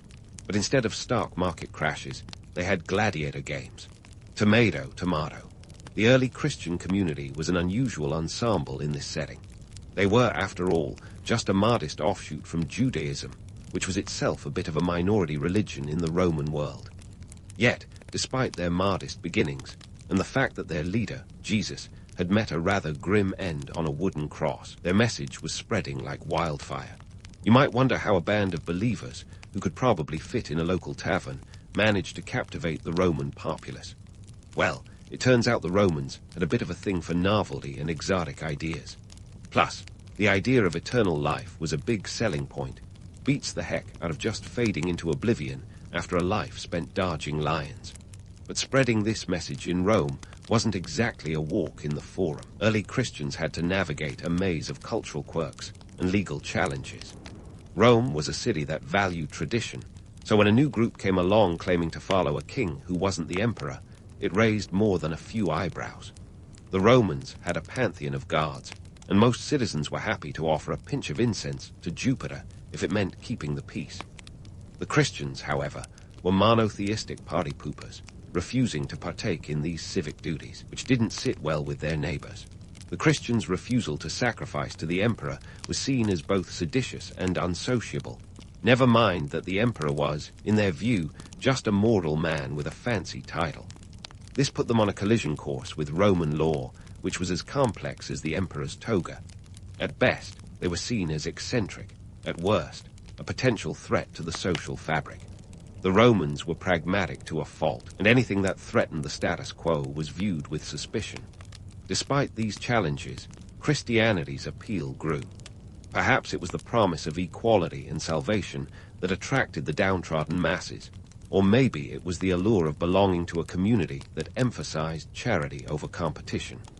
Remember, This was a society where the social hierarchy was as rigid as a centurion's discipline. The early Christians offered a different message, one that said it didn't matter if you were a patrician or a plebeian, salvation was yours for the taking. This was revolutionary, especially in a society that loved its hierarchies almost as much as its wine. However, the road was littered with obstacles. Christians were often scapegoated for societal problems, like when Emperor Nero famously blamed them for the Great Fire of Rome in AD 64. Talk about a burn. This event led to severe persecution, with Christians facing torture and execution in grim spectacles that made the gladiator games look like child's play. But far from extinguishing the movement, these persecutions often had the opposite effect. Martyrdom had a way of inspiring sympathy and admiration. After all, nothing says dedicated to the cause quite like being willing to die for it. By the time Emperor Constantine came along in the early 4th century, the church had grown significantly. Constantine, always the shrewd politician, saw the potential in aligning himself with this burgeoning faith. In AD 313, he enacted the Edict of Milan, granting religious tolerance throughout the empire. For the Christians, this was like winning the imperial lottery. Suddenly, the religion that had been nurtured in the shadows was thrust into the spotlight. The church began to build its power base, and soon it wasn't just a religious movement, but a political force to be reckoned with. The rise of the Roman Catholic Church from a tiny sect to a major institution is a testament to the resilience and adaptability of its early followers. They took their knocks, dodged more than a few lions, and emerged as a significant power player in the ancient world. It's a story of survival, resilience, and a fair bit of divine inspiration, or at least that's what they tell you. From humble beginnings in the bustling chaos of Rome to eventual dominance, the story of the early church is one of history's great transformations. And it all started with a few outliers in a city that knew how to party.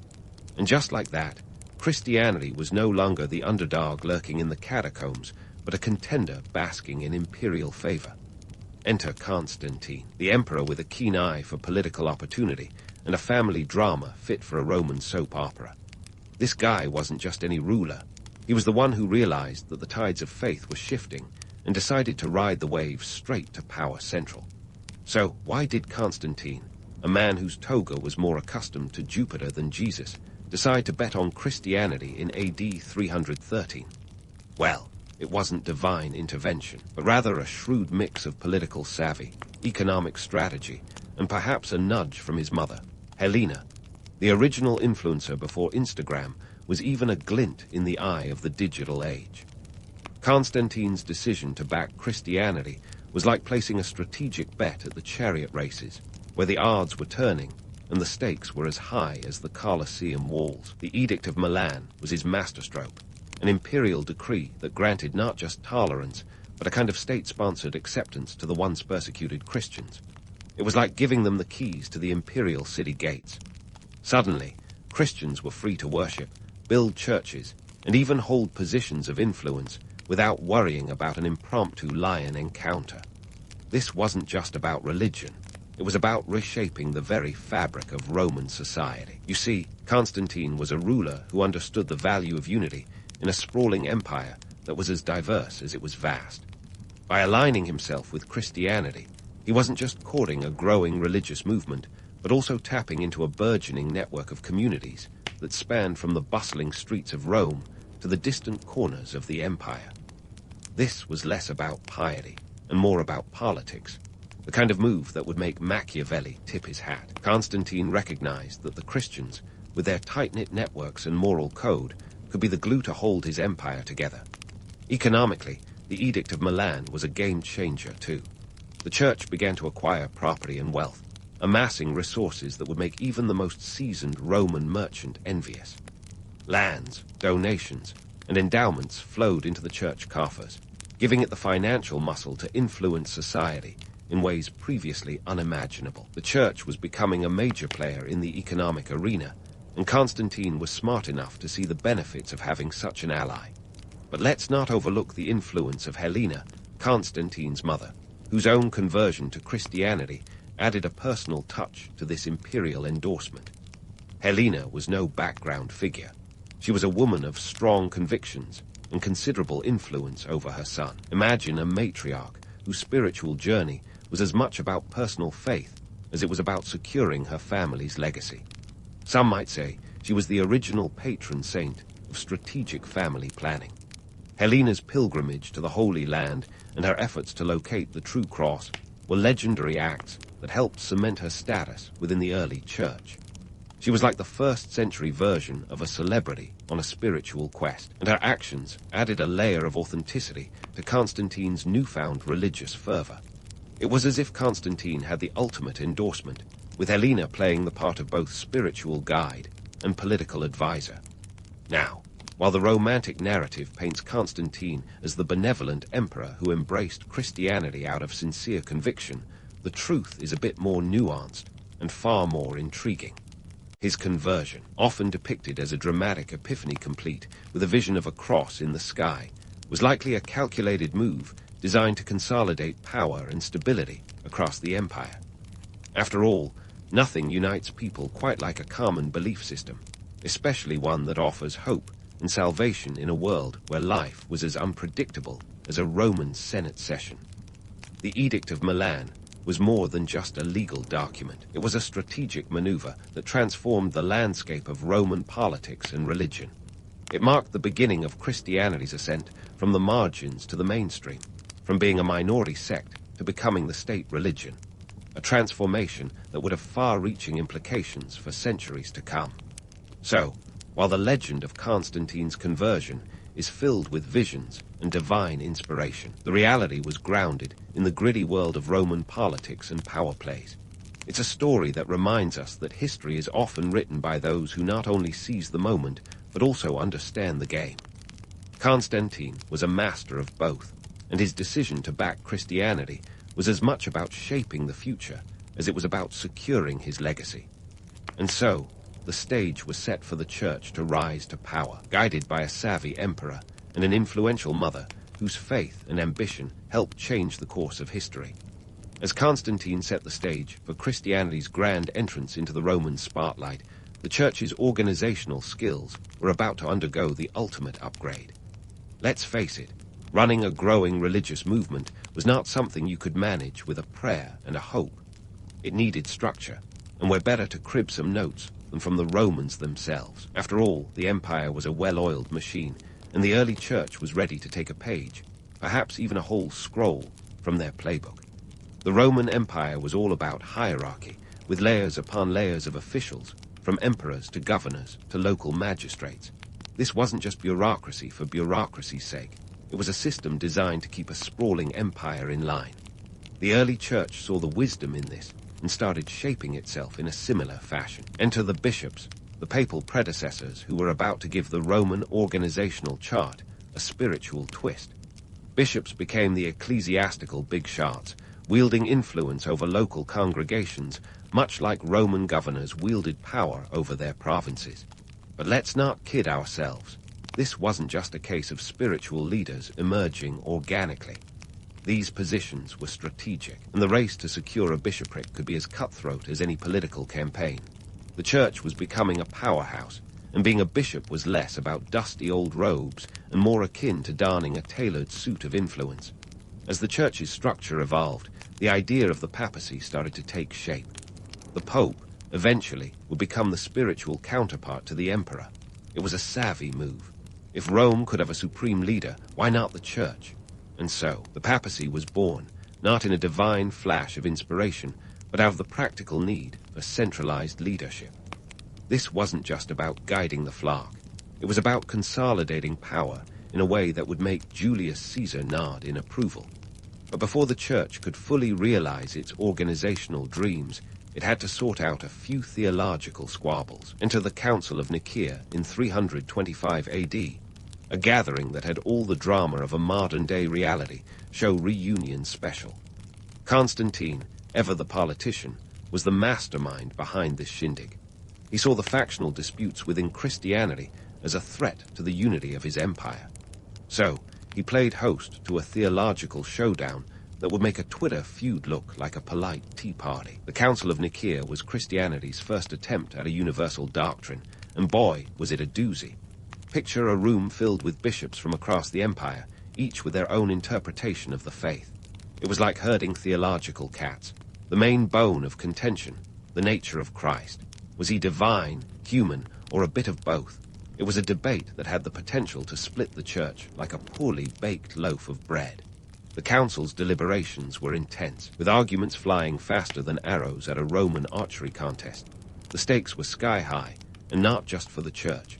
Constantine needed a unified doctrine to maintain the empire's stability.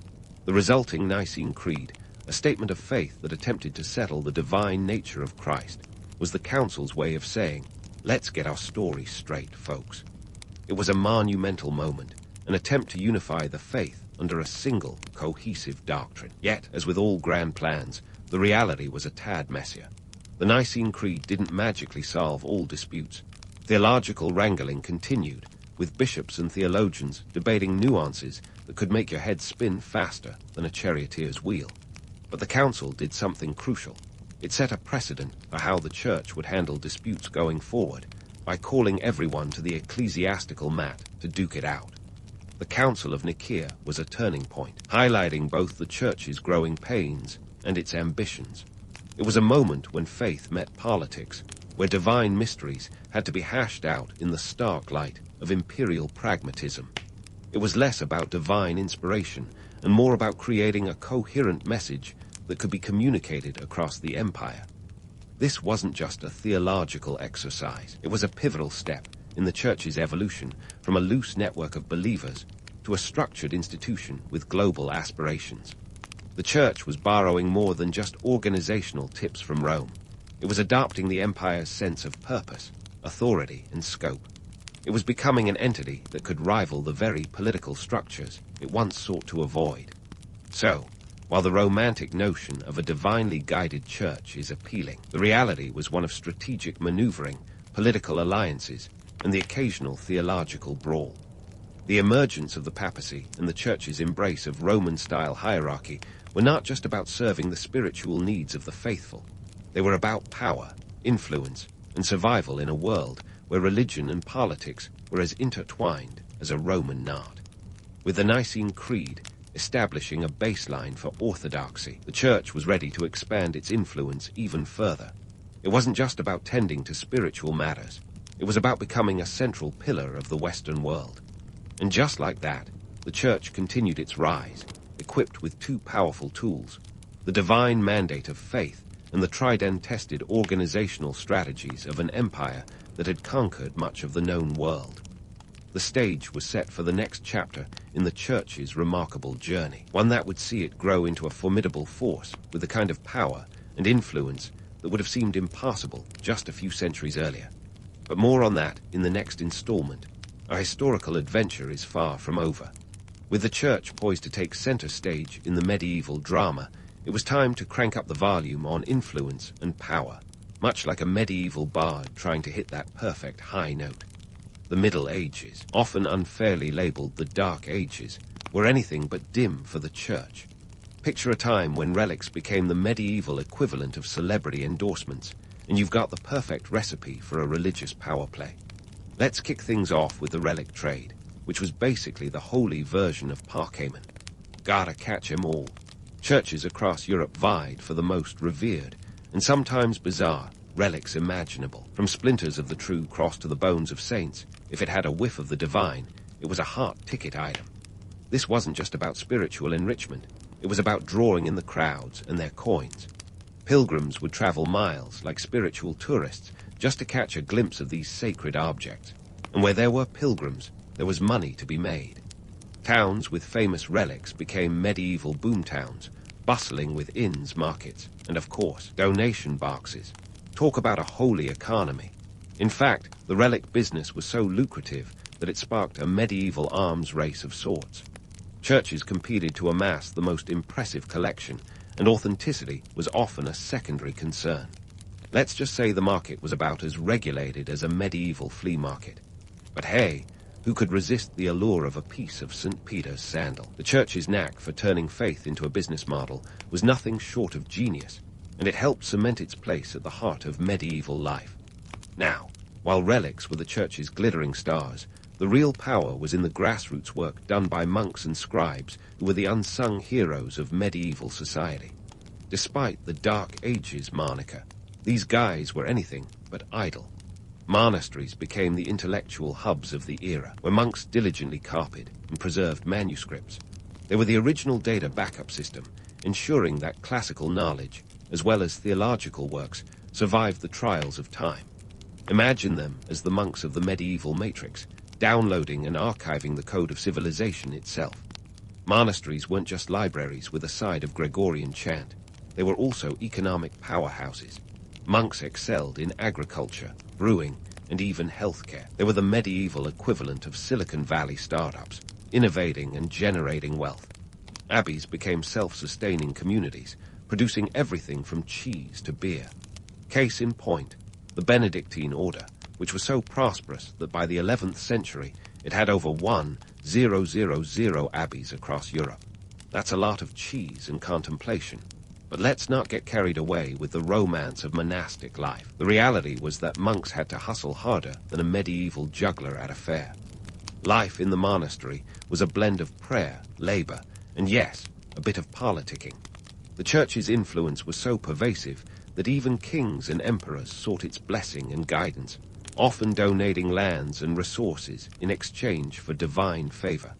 It was a mutually beneficial relationship. The church got wealth and influence, while rulers got spiritual legitimacy and a handy moral backup when things got messy, which, let's face it, was most of the time. In this medieval balancing act, the papacy emerged as a formidable force. Picture the Pope not just as a spiritual leader, but as a political powerhouse. By the 12th century, the papacy was flexing its muscles in ways that would make even the most seasoned politician blush. The papal court became a diplomatic hub where deals were struck and alliances forged.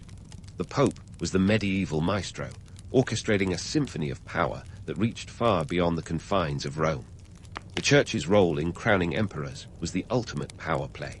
The Holy Roman Empire, for instance, wasn't just holy or Roman, but it was certainly an empire. And the Pope's blessing was the seal of approval every aspiring emperor needed. This wasn't just about religious ceremony. It was about asserting control in a world where power was as fluid as a river in spring. The crowning of Charlemagne as emperor in 800 AD by Pope Leo Roman III was a masterstroke that established the precedent for future popes to wield temporal power. Of course, with great power comes great responsibility, or not. The medieval church was as susceptible to corruption and intrigue as any other institution. Simony, the buying and selling of church offices, was rampant. Imagine bishops being auctioned off like prized cattle, with the highest bidder winning the spiritual jackpot. And let's not forget the Avignon papacy, when the papal court was shacked up in France, leading to the infamous Western Schism. It was the medieval version of a family feud, with rival popes excommunicating each other faster than you could say heresy. Despite these tumultuous episodes, the Church's grip on medieval society remained firm. It was the glue that held the disparate strands of medieval life together, from the peasant in the field to the noble in the castle. The Church dictated the rhythm of life, marking time with its liturgical calendar and providing a moral compass or a complex labyrinth, depending on one's viewpoint. But let's not paint an entirely grim picture. The Church also played a vital role in education and the arts. The establishment of medieval universities, often under church patronage, laid the groundwork for the intellectual revival of the later Middle Ages. Institutions like the University of Bologna and the University of Paris became centers of learning that attracted scholars from across Europe. It was the medieval brain trust that would eventually spark the Renaissance. So, while the Church's history during the Middle Ages was a tapestry of power struggles, corruption, and genuine spiritual devotion, it was also a time of remarkable growth and influence. It was an era where faith was intertwined with every aspect of daily life, shaping the course of history in ways that still resonate today. As we move forward in our historical journey, remember that the story of the Church is one of both divine inspiration and human ambition, a tale as complex as the times in which it unfolded.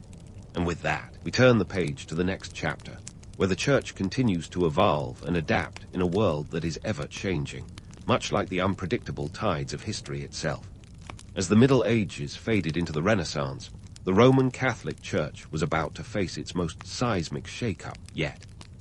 Enter the Reformation, the 16th century ecclesiastical earthquake that rattled the very foundations of Christendom. This was no mere theological squabble. It was a full-blown schism that would reverberate through history like a church bell during a particularly boisterous wedding feast. The Reformation was sparked by a monk with a penchant for controversy and a flair for public protest, Martin Luther. In 1517, Luther nailed his 95 Theses to the door of the Wittenberg Castle Church, a move as bold as tweeting a heart-take and watching it go viral. Luther wasn't just airing grievances. He was challenging the church's very modus operandi.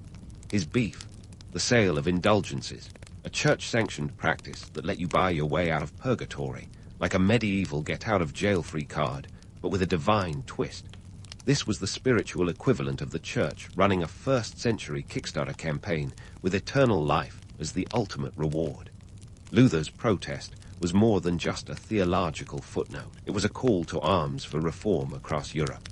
His theses were translated and spread faster than gossip at a papal conclave, thanks to the printing press, a newfangled contraption that was the 16th century answer to social media. Suddenly, ideas flowed like wine at a monastery feast, and the church found itself facing an ideological uprising that couldn't be quashed with a simple excommunication. The Reformation wasn't just about indulgences. It was a broader critique of church corruption, bureaucracy, and the perceived disconnect between the clergy and the laity. It was like a medieval Yelp review that slammed the church for poor customer service and questionable business practices. Luther's rallying cry for sola scriptura, scripture alone, and sola fide, faith alone, struck a chord with a populace weary of clerical excesses and a church hierarchy that seemed more focused on power than piety. Of course, the Catholic Church didn't take this lying down. The Counter-Reformation was its response, a multifaceted campaign to reclaim its spiritual and temporal authority. This was the Church's version of hitting the gym to shed those extra indulgence pounds and tighten up its doctrinal abs. The Council of Trent, which convened intermittently between 1545 and 1563, was the Church's attempt to address the issues raised by reformers while doubling down on traditional doctrine. Imagine a board meeting where the stakes were eternal salvation, and the agenda included everything from reaffirming the sacraments to reigning in rogue priests. The Church's Counter-Reformation efforts were not just about theology. They were about art, education, and culture. The Jesuits, a new religious order founded by Ignatius of Loyola in 1540, became the Church's intellectual commandos, spearheading education and missionary work across the globe. They were like the spiritual Navy SEAL, bringing discipline and zeal to their mission of winning hearts and minds.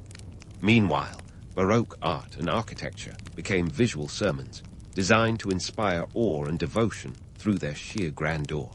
It was a creative arms race, with the Catholic Church commissioning masterpieces from the likes of Caravaggio and Bernini, turning Rome into a canvas of religious propaganda. As Europe tore itself apart in religious wars, the Catholic Church managed to hold on to its core territories, but the map of Christendom was forever altered. Protestantism took root in Northern Europe, while Catholicism held sway in the South. This divide wasn't just about theology. It was about power, politics, and identity, factors that would shape the continent for centuries. The Church's ability to weather the Reformation and emerge as a resilient force speaks to its adaptability. It was like a chameleon, changing colors and tactics to survive in the ever-shifting landscape of European politics. The Peace of Westphalia in 1648, which ended the 30 Years' War, recognized the coexistence of Catholic and Protestant states, marking a new era of religious pluralism. The Church had managed to survive, but it was no longer the undisputed spiritual authority it had once been. Fast forward to the modern era, and the Catholic Church remains a global powerhouse, with over 3 billion adherents worldwide. Its influence extends beyond the spiritual realm, touching on issues as diverse as politics, education, and social justice. The Second Vatican Council, held between 1962 and 1965, was a watershed moment, bringing the Church into dialogue with the modern world. It was like the Church's version of a corporate rebranding, aiming to make faith accessible in a rapidly changing society. The Church's legacy is one of both inspiration and controversy. It has been a force for good, advocating for the poor and marginalized, yet it has also faced scandal and criticism. Its history is a tapestry woven with threads of power, faith, and humanity, a story as rich and complex as the institution itself. In the end, the Roman Catholic Church's enduring influence can be seen in its ability to adapt and endure. It has survived schisms, wars, and modernization while maintaining a connection to its ancient roots. It's a testament to the Church's resilience that it remains a central player on the world stage, navigating the complexities of the 21st century with a history that stretches back over 2 millennia. And let's not forget the Church's knack for creating a sense of belonging that rivals any modern brand loyalty program. Long before credit cards and frequent flyer miles, the Church offered a community, a purpose, and a promise of eternal reward, benefits that have kept believers coming back for centuries. It's a reminder that while the world changes, the human desire for connection and meaning remains constant. So there you have it, a journey through the ages with an institution that's been both a beacon of hope and a symbol of power. The Roman Catholic Church continues to shape the world in ways both grand and subtle, a legacy as enduring as the stone cathedrals that mark its presence across the globe. And as history marches on, the Church's story is far from over. It's a tale with new chapters still waiting to be written. Morning light spills across the bustling harbor as you stand on the deck, taking in the chaos and opportunity that marks the dawn of another day in the life of a privateer. The year is 1715, and the world is your oyster, or at least the parts of it that the British Crown has given you permission to plunder. Ah, the sweet scent of sanctioned piracy. You see, you're not some cutthroat pirate, despite the eye patch you've taken to wearing for dramatic effect. No, you're a privateer, a sort of government-endorsed pirate with a fancy license. The ink on your letter of marque is still fresh, a golden ticket that allows you to raid enemy ships without facing the gallows. This legal loophole is the crown jewel of privateering, turning otherwise shady sea wolves into patriotic entrepreneurs. But let's not kid ourselves. The line between pirate and privateer is as thin as a sailor's patience after a month at sea. Speaking of money, have you ever wondered what it costs to outfit a ship for a little state-sanctioned looting? It's no small investment. Setting sail with even a modest crew could set you back a cool £3,000, about $500,000 in today's dosh. That's a lot of doubloons for a venture where the return on investment depends heavily on your ability to outrun Spanish galleons and outsmart French frigates. If this sounds like high-stakes gambling, that's because it is. But when the prize is a treasure-laden ship, who can resist the gamble? The harbor is an economic engine, revving with potential. Ships of all sizes are docked here, their crews hustling to load and unload goods. In the age of privateers, this scene isn't just a picturesque backdrop. It's the heart of a lucrative, albeit dangerous, game. Every ship is a potential target or ally, every sailor a competitor or comrade. As you watch the flurry of activity, you might be tempted to romanticize the life of a privateer. But before you do, remember that your next meal depends on capturing a ship that may or may not be carrying anything of value. A bit of a reality check, isn't it? Now, let's dive into why privateering was such a big deal. The early 18th century was a time of constant warfare between European powers, and navies were always in need of reinforcements. Enter the privateers, cost-effective mercenaries of the sea. For the government, this was a win-win. Bolster naval forces without dipping too deeply into the treasury. For you, it's a chance to make a fortune, provided you don't end up as shark bait. But what's in it for the big wigs back in London? Essentially, privateering was economic warfare. By targeting enemy ships, privateers like you could disrupt trade routes and weaken the enemy's economy. It was a strategy wrapped in a veneer of legality, offering a semblance of order to the chaos of maritime conflict. Privateering wasn't just a seafaring adventure. It was a calculated move in the grand game of empire building. As the sun climbs higher, the harbor grows busier. The clamor of sailors, merchants, and dockworkers creates a symphony of industry. You can't help but feel a surge of excitement. This is your element, after all. But let's not sugarcoat it. Privateering is a brutal business.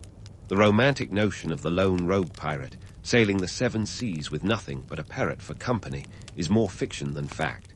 Most privateers operated under strict contracts, with the spoils divided among the crew and backers. It's less about swashbuckling and more about spreadsheets, albeit with cannons involved. Remember those legal loopholes we mentioned? They work both ways. While you're technically a privateer with a legit license, step one toe out of line, and you're a pirate again in the eyes of the law.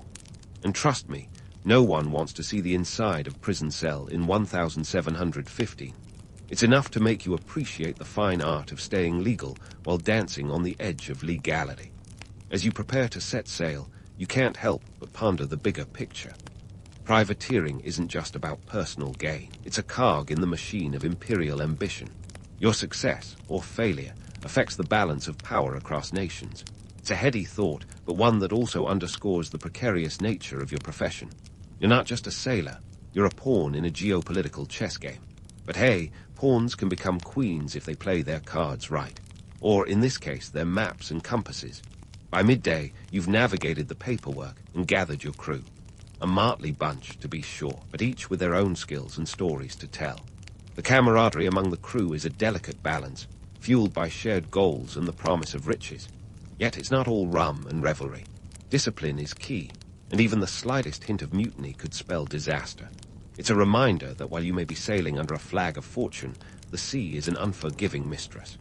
The afternoon sees you finally setting sail, the wind at your back, and the horizon wide open. You're not just chasing treasure, you're chasing a legacy. Yet as your ship cuts through the waves, the realities of privateering are ever present. The ocean is vast and full of dangers, both natural and human. But isn't that part of the allure? The thrill of the hunt, the uncertainty of the chase? It's a life that demands resilience and daring, qualities that have brought you to this very moment. As the sun begins its descent, casting a golden glow over the water, you reflect on the day's events. The life of a privateer is one of paradoxes. Legal yet borderline criminal, adventurous yet perilous, lucrative yet fraught with risk. It's a world where every decision carries weight, and every action has consequences. But for those who dare to seize the opportunity, the rewards can be as vast as the ocean itself. So as you stand on the deck, the wind in your hair and the sea stretching endlessly before you, you can't help but smile. This is your day, your chance to carve out a piece of history. It's not just about the treasures you might find, but the stories you'll create, the legacy you'll leave. And who knows, maybe one day, centuries from now, someone will be telling tales of your exploits, mythologizing your adventures even as they unravel the truths behind them. Such is the life of a privateer in the age of empires and ambition. As the ship glides across the shimmering expanse of the ocean, you quickly learn that life on a privateer vessel is neither the carefree romp nor the endless peril one might expect. It's a curious blend of both, with the pendulum swinging wildly depending on the day or the hour. Welcome to your floating home, where luxury is a hammock slung between two cannons and gourmet dining means something that isn't crawling with weevils. Let's talk accommodations, or the lack thereof. Space aboard a ship is about as generous as a miser's purse. The crew quarters are cramped, like a sardine can with delusions of grandeur. If you're lucky, you've got a hammock to call your own. If not, well, hope you like the feel of hard planks against your back. Privacy? Forget it. This is communal living at its most intimate, where the smell of unwashed bodies is as constant as the ocean breeze. And then there's the food, or rather, the curious collection of barely edible rations that pass for sustenance. Hardtack is a staple, a delightful biscuit with the consistency of granite. It's a dental disaster waiting to happen, which is why many sailors resort to soaking it in water or rum just to soften it up. If you're really lucky, you might get some salted pork or peas, though calling them fresh is a stretch worthy of a seasoned sailor's yarn. Fresh fruits and vegetables, only in your dreams or the first few days out of port before they rot into a science experiment. But here's the twist. Despite these hardships, the life of a privateer has its perks. For one, there's a surprising level of democracy aboard the ship. Decisions, especially those concerning the next target or dividing the loot, often involve the crew's input, a radical notion in an age when most sailors were subjected to the whims of autocratic captains. It's a bit like Survivor, but with more cannons and less sunscreen. Speaking of unexpected twists, let's address the elephant in the room, or rather, the one not in the room nearly enough in popular lore. Women and minorities played significant roles in the world of privateering, even if history likes to pretend they didn't. Women often disguised themselves as men to join crews, a testament to both their daring and the poor eyesight of the average sailor. Take Anne Barney and Mary Read, for instance, two women who defied societal norms and became legends in their own right. They were the original rule breakers, navigating not just the high seas, but the treacherous waters of a male-dominated world. And let's not forget the minorities who found themselves aboard these ships, sometimes by choice, often by circumstance. Many privateer crews were a melting pot of nationalities and backgrounds, united by the promise of plunder and the hope for a better life. This diversity wasn't just a footnote, it was a foundation. The shared experience of hardship and the pursuit of fortune created a rare sense of camaraderie, a leveling field where skill and bravery often mattered more than background. It's a world where the usual social hierarchies are occasionally tossed overboard, or at least given a good shake. But make no mistake, life aboard is still a tough gig. Duties are relentless, from climbing the rigging, not recommended if you're afraid of heights or gravity, to manning the cannons. And when the call to arms sounds, every able body is expected to fight. There's no such thing as a specialist on a privateer ship. Versatility is the name of the game, and everyone pulls double duty, whether it's cooking, cleaning, or keeping a sharp lookout for enemy sails on the horizon. As the afternoon sun beats down, you might find yourself wondering how anyone could romanticize such a grueling existence. But that's the allure, isn't it? The promise of adventure, the whisper of freedom, the chance to escape the drudgery of life ashore. It's less about the reality and more about the idea, a chance to be part of something larger than yourself, to leave a mark on history, even if it's just a fleeting one. Yet, beneath this veneer of adventure lies the harsh reality of maritime life. Disease is a constant companion, lurking in the shadows of the ship's hold. Scurvy, that dreaded scourge of sailors, is a real threat, turning gums to mush and joints to jelly. Without fresh produce, vitamin C is as elusive as an honest politician, and the crew's health often suffers as a result. The very environment that promises freedom also harbors danger. Storms can appear out of nowhere, turning the sea into a churning cauldron of chaos. The ship becomes a mere toy tossed about by nature's fury, and survival often hinges on the crew's ability to work together, each man and woman a crucial part of the machine. It's a brutal reminder that while the sea offers no forgiveness, it also cares little for the romantic notions of those who dare to sail upon it. Even with these challenges, the spirit of privateering persists. It's a life where the line between survival and success is as thin as the horizon. Each day is a test, a gamble with fate where the stakes are high, but so are the rewards. It's a world where courage and cunning are your most valuable currency, where victory is measured not just in gold, but in the tales you tell and the legends you leave behind. As the day draws to a close, the ship sails onward, a small speck in the vastness of the ocean. The crew gathers for the evening meal, sharing stories and laughter, the camaraderie a balm for the bruises of the day. It's a moment of respite, a reminder that while the life of a privateer is fraught with peril, it's also filled with moments of unexpected joy and kinship. So there you have it, a glimpse into the gritty, unvarnished reality of life aboard a privateer ship. Sure, it's not all treasure chests and parrots, but isn't that what makes it all the more fascinating? In this world of contradictions and contrasts, every day is a new challenge, a fresh adventure. It's a life that demands resilience, audacity, and a touch of madness.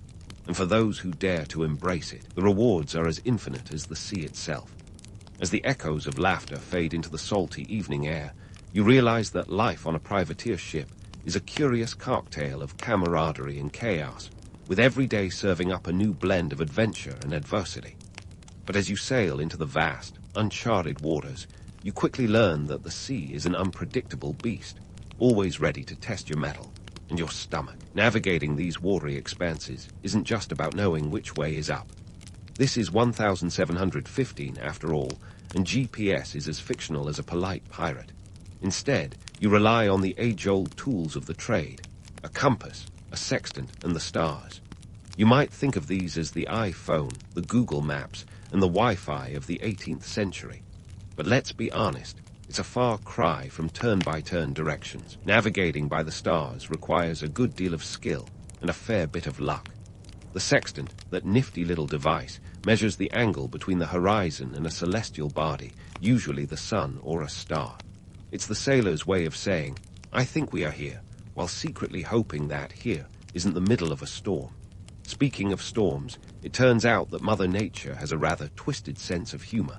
She can conjure a tempest out of nowhere, transforming serene seas into a raging battleground of wind and water. When the clouds gather and the waves start to rise, you and your crew are at her mercy. It's a test of endurance and ingenuity, of tying down anything that isn't nailed to the deck and praying that your ship can ride out the fury. The unpredictability of weather is one of those realities that strips away the romantic veneer of seafaring life. It's not all sunsets and sea shanties. Sometimes it's about survival, plain and simple. And then there are the enemy ships. Unlike the weather, you can at least see these coming most of the time. You're not just a player in this maritime game, you're also a target.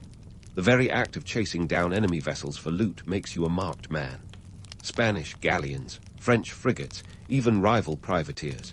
Everyone's in on the action, and no one's too keen on sharing the spoils. Each encounter with an enemy ship is a high-stakes poker game where the prize is survival, and the cost of losing is, well, let's just say it's not ideal. This brings us to the fine line between privateering and piracy, a line as blurry as the horizon in a thick fog. You have your letter of marque, a fancy piece of paper that says, "Go forth and plunder, but only the enemies of the crown, please." It's your get-out-of-jail-free card, but only if you play by the rules, stray too far from your mandate, attack the wrong ship, or misbehave in ways that can't be easily explained away, and suddenly you're no longer a privateer. You're a pirate, and trust me, that's not a title that comes with a pension plan. Balancing this precarious act is what separates the legends from the lost. Privateers like Sir Francis Drake, who was as much a thorn in Spain's side as he was a darling of England, knew how to toe the line. His raids on Spanish ships during the 16th century weren't just about treasure. They were about crippling Spain's economy and strengthening England's maritime dominance. But for every Drake, there were countless others who found themselves on the wrong side of the law and the hangman's noose. Yet, despite the dangers, the allure of privateering persists. It's the promise of fortune and fame, the chance to rewrite your story on the high seas. But it's also about something deeper, quest for freedom in an age of empires. For many, this life offered an escape from the rigid social structures of the time, a chance to carve out a new identity far from the stifling expectations of the land. And therein lies the romantic appeal. The idea of the sea as a boundless expanse of opportunity, where a person can reinvent themselves, is a powerful one. It's why tales of pirates and privateers continue to captivate our imaginations centuries later. But let's not forget, those captivating tales often gloss over the less savory aspects, like the very real threat of disease, the constant state of hunger, and the ever-present possibility of a watery grave. So as the ship sails on through the night, guided by the faint glow of celestial bodies, you understand that the life of a privateer is a delicate dance of risk and reward. It's a world where the next storm, the next enemy, or even the next sunrise could change everything. Yet, it's also a life that offers a taste of something rare, a slice of freedom, the chance to defy the odds and stake a claim in a world of uncertainty. As the stars twinkle overhead, a silent reminder of the vastness of the universe and your small place within it, you can't help but feel a sense of awe. It's a moment of reflection, a chance to ponder the path that brought you here and the journey that lies ahead. And as the ship cuts through the waves, a lone vessel on a sea of possibilities, you realize that this life, with all its chaos and challenges, is yours to claim. So you hold fast to the rigging, ready to face whatever comes next, knowing that in this world of privateers and pirates, every day is a new adventure waiting to unfold. And as the ship cuts through the waves, a lone vessel on a sea of possibilities, you realize that this life, with all its chaos and challenges, is yours to claim. So you hold fast to the rigging, ready to face whatever comes next, knowing that in this world of privateers and pirates, every day is a new adventure waiting to unfold. At last, land comes into view, a distant port, promising both the thrill of new endeavors and the sobering reality of what comes after the chase. You've docked after weeks at sea, and while the scent of earth is a welcome change from salty air, the port is no idyllic retreat. It's a hive of commerce and competition, where the spoils of sea battles are paraded like the latest fashion. But before you dream of spending your hard-won loot, let's talk about the economics of plunder. You see, capturing a ship is only half the battle. The real challenge lies in turning that floating treasure chest into cold, hard cash. And this is where prize courts come into play. Picture this. You've just seized a Spanish galleon, its hull stuffed with silver from the New World. You're already mentally calculating how many pints of ale you can buy, but hold on, sailor. First stop is the prize court, a bureaucratic labyrinth where paperwork is king and time moves slower than becalmed ship. Here, a judge will decide if your capture was legal and how the goods will be divvied up. It's a bit like a courtroom drama, except the stakes are your livelihood. Now, let's talk numbers. Once the prize court has its say, approximately 20% of the spoils typically go to the crown. That's their cut for letting you play pirate in the first place. The rest is split among the ship's backers, captain, officers, and crew. If you're lucky, your share might cover the cost of mending your boots. And let's not forget the merchants lining the docks, eager to snap up your goods for a fraction of their worth. It's a buyer's market, and everyone knows it. This system of prize-taking wasn't just an economic engine, it was a tool of international politics. By disrupting enemy trade, privateers like you could shift the balance of power.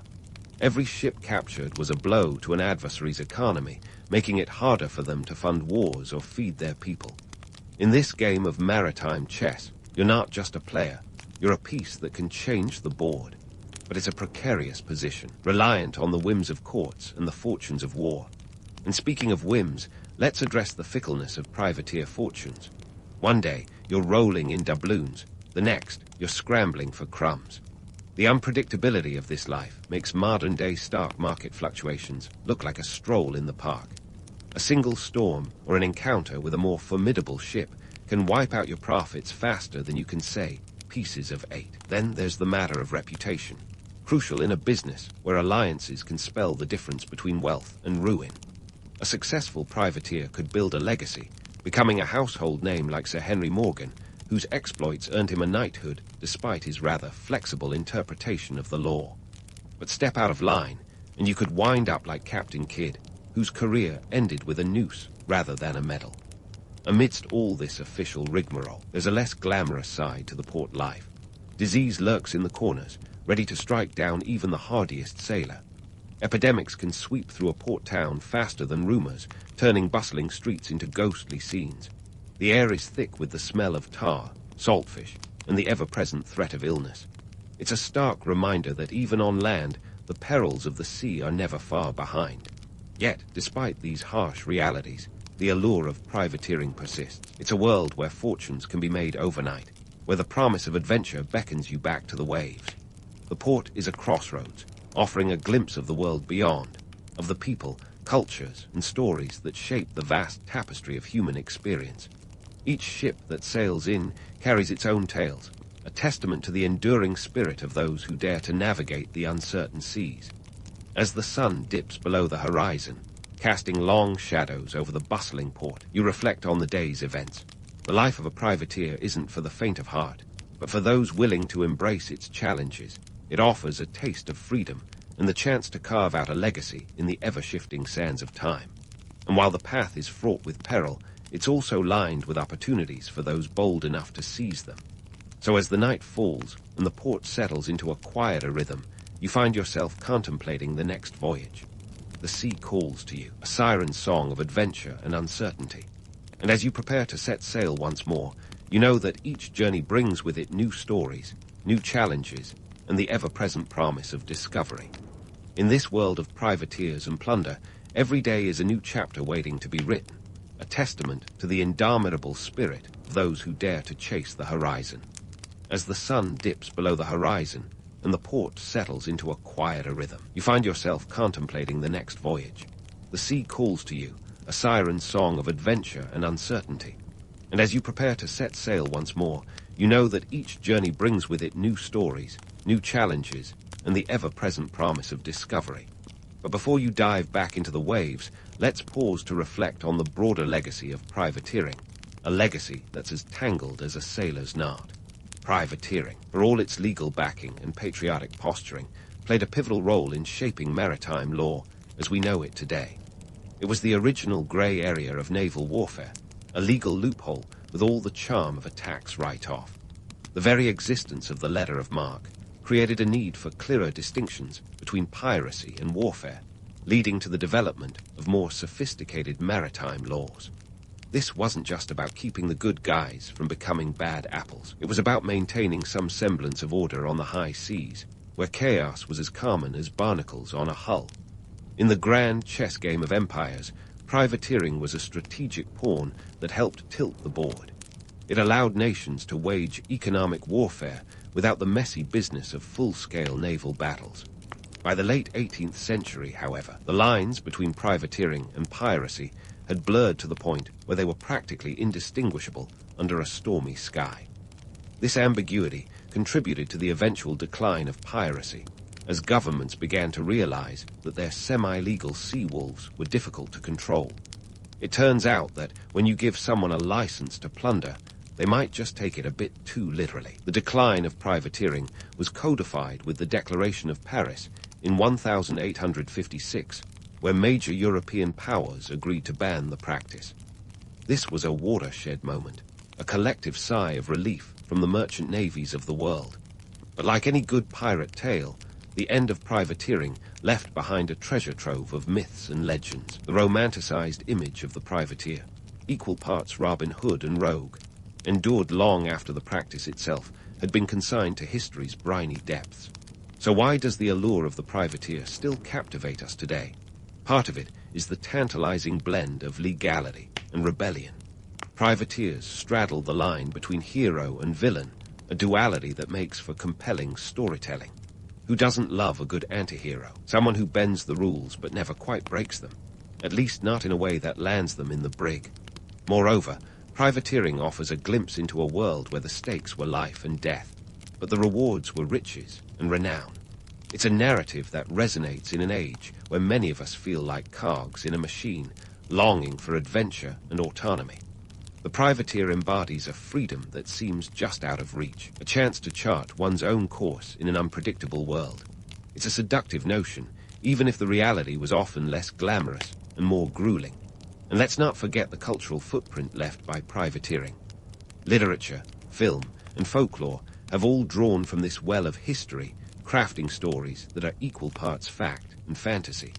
From the swashbuckling exploits of Errol Flynn to the more modern antics of Captain Jack Sparrow, the legacy of privateering continues to shape our perceptions of the sea and those who sail upon it. Yet, beneath the romantic veneer lies a harsher truth. Privateering was a business, and like any business, it was driven by profit and politics. The lives of those who served aboard these ships were rarely as carefree as the tales suggest. They were fraught with danger, disease, and the ever-present threat of a watery grave. It was a world where alliances were as fickle as the wind, and the promise of fortune was as elusive as the horizon. As you stand on the dock, watching the last glimmers of daylight fade into the sea, you can't help but marvel at the contradictions inherent in privateering. It was a world of chaos and order, of honor and opportunism, of law and lawlessness. And it was this very complexity that ensured its place in history, a reminder that the past is never as simple as it seems. So there you have it, the life and legacy of privateering, a testament to the audacity and ambition of those who dared to navigate the uncertain seas. As you prepare to set sail once more, you're armed not just with a sextant and a compass, but with the knowledge that the stories you create will add to this rich tapestry of history. For in the world of privateers and pirates, every journey is a new adventure waiting to unfold, a chance to leave your mark on the ever-changing tides of time. And as you cast off into the unknown, you carry with you the echoes of those who came before, their stories interwoven with your own. A reminder that even in the vast expanse of the ocean, we are all connected by the shared pursuit of discovery and the enduring quest for freedom. In the year 985 CE, you find yourself on board a longship, cresting the icy waves of the North Atlantic, chasing the horizon towards a place with a name as misleading as a pirate's promise: Greenland. Eric the Red, your fearless, and let's be honest, marketing-savvy leader, has sold you on this new land of opportunity. Sure, it's mostly ice, but with a name like Greenland, who wouldn't be tempted? Eric's little rebranding stunt is a masterstroke of medieval PR, turning what could have been called Frozenland into an alluring frontier. As you and your fellow settlers approach this new world, the reality hits harder than a Norse winter storm. Greenland isn't the lush paradise its name suggests. It's a land where the ice doesn't just chill your bones, it redefines what you thought cold could be. The landscape is more desolate than an empty mead hall, with only the occasional tuft of stubborn grass breaking the monotony of white and rock. But here you are, ready to carve out a life amid what can only be described as nature's version of a sarcastic joke. Your initial challenge is surviving in a climate that's about as welcoming as a dragon's lair. The average temperature here, a brisk 10 degrees Celsius in the summer, dropping to a frosty -20 in the winter. If you thought Iceland was cold, Greenland's here to remind you that there's always room for more ice in your life. The first order of business is adapting to this harsh environment, which requires more than just a thick cloak and a stubborn spirit. You're talking about constructing turf houses that insulate you from the relentless chill, a task that's about as easy as convincing Thor to take a day off. Food is another worry gnawing at your gut. The diet here isn't exactly a feast fit for a king. You rely heavily on what you can hunt and fish, caribou, seals, and the occasional whale if the guards are feeling generous. But the land isn't going to hand over its bounty without a fight. Farming is a struggle when the soil is about as fertile as a rock, and you soon realize that every meal is a victory in itself. Adapting to this new life also depends on keeping your connections with Iceland alive. These trade routes are your lifeline, bringing in essential goods that you simply can't find or manufacture in this frozen wasteland. Iron for your tools, timber for construction, and those precious grains that keep you from turning into a full-time carnivore come from these crucial exchanges. The journey between Greenland and Iceland is no walk in the fjord, though. It's a 400-kilometer trek through treacherous waters. But you make it work because survival depends on it. Socially, your new community is a tight-knit affair, not just because of the cold, but because of necessity. Everyone plays a part, from the youngest child gathering driftwood to the elders sharing stories and strategies for survival. It's a communal effort, and there's little room for individualism when the elements demand cooperation just to see the next sunrise. Politically, you're carving out a little Norse society here, with its own set of rules and hierarchies. Eric the Red, our aforementioned trailblazer, is more than just the guy with the brilliant idea. He's the chieftain, the leader whose decisions can mean the difference between thriving and merely surviving.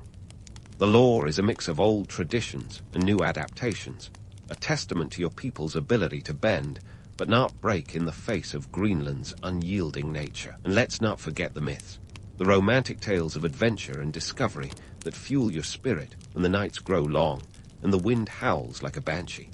They're not entirely accurate, of course. This isn't a land flowing with milk and honey, and you won't find golden palaces hidden beneath the ice. But these stories keep the fire of hope alive, reminding you why you dared to embark on this audacious journey in the first place. So here you are, in this stark, beautiful, and formidable land, forging a new life against the odds. Your very existence here is a testament to human resilience and ingenuity. You may have traded one harsh climate for another, but with every day that passes, you prove that the Norse spirit is as unyielding as the ice that surrounds you. Navigating this frozen frontier means mastering the art of adaptation, a survival skill that could inspire a TED talk on resilience. Let's start with those turf houses, shall we? Picture a structure so snug even a snowstorm can't RSVP. These ingenious homes are built from sod. Yes, literal chunks of earth and grass, layered over a wooden frame. Think of it as Mother Nature's version of insulation. You've got walls thicker than a Norse saga and roofs designed to shed snow like a duck sheds water. This isn't just a roof over your head. It's a fortress against the elements, keeping you and your family from turning into human popsicles. Now, moving on to the next culinary challenge. Farming in Greenland is like trying to grow a palm tree in a snow globe. The soil isn't exactly a lush, Eden-ready to sprout an all-you-can-eat buffet. Instead, you get creative with what you've got, and that starts with livestock.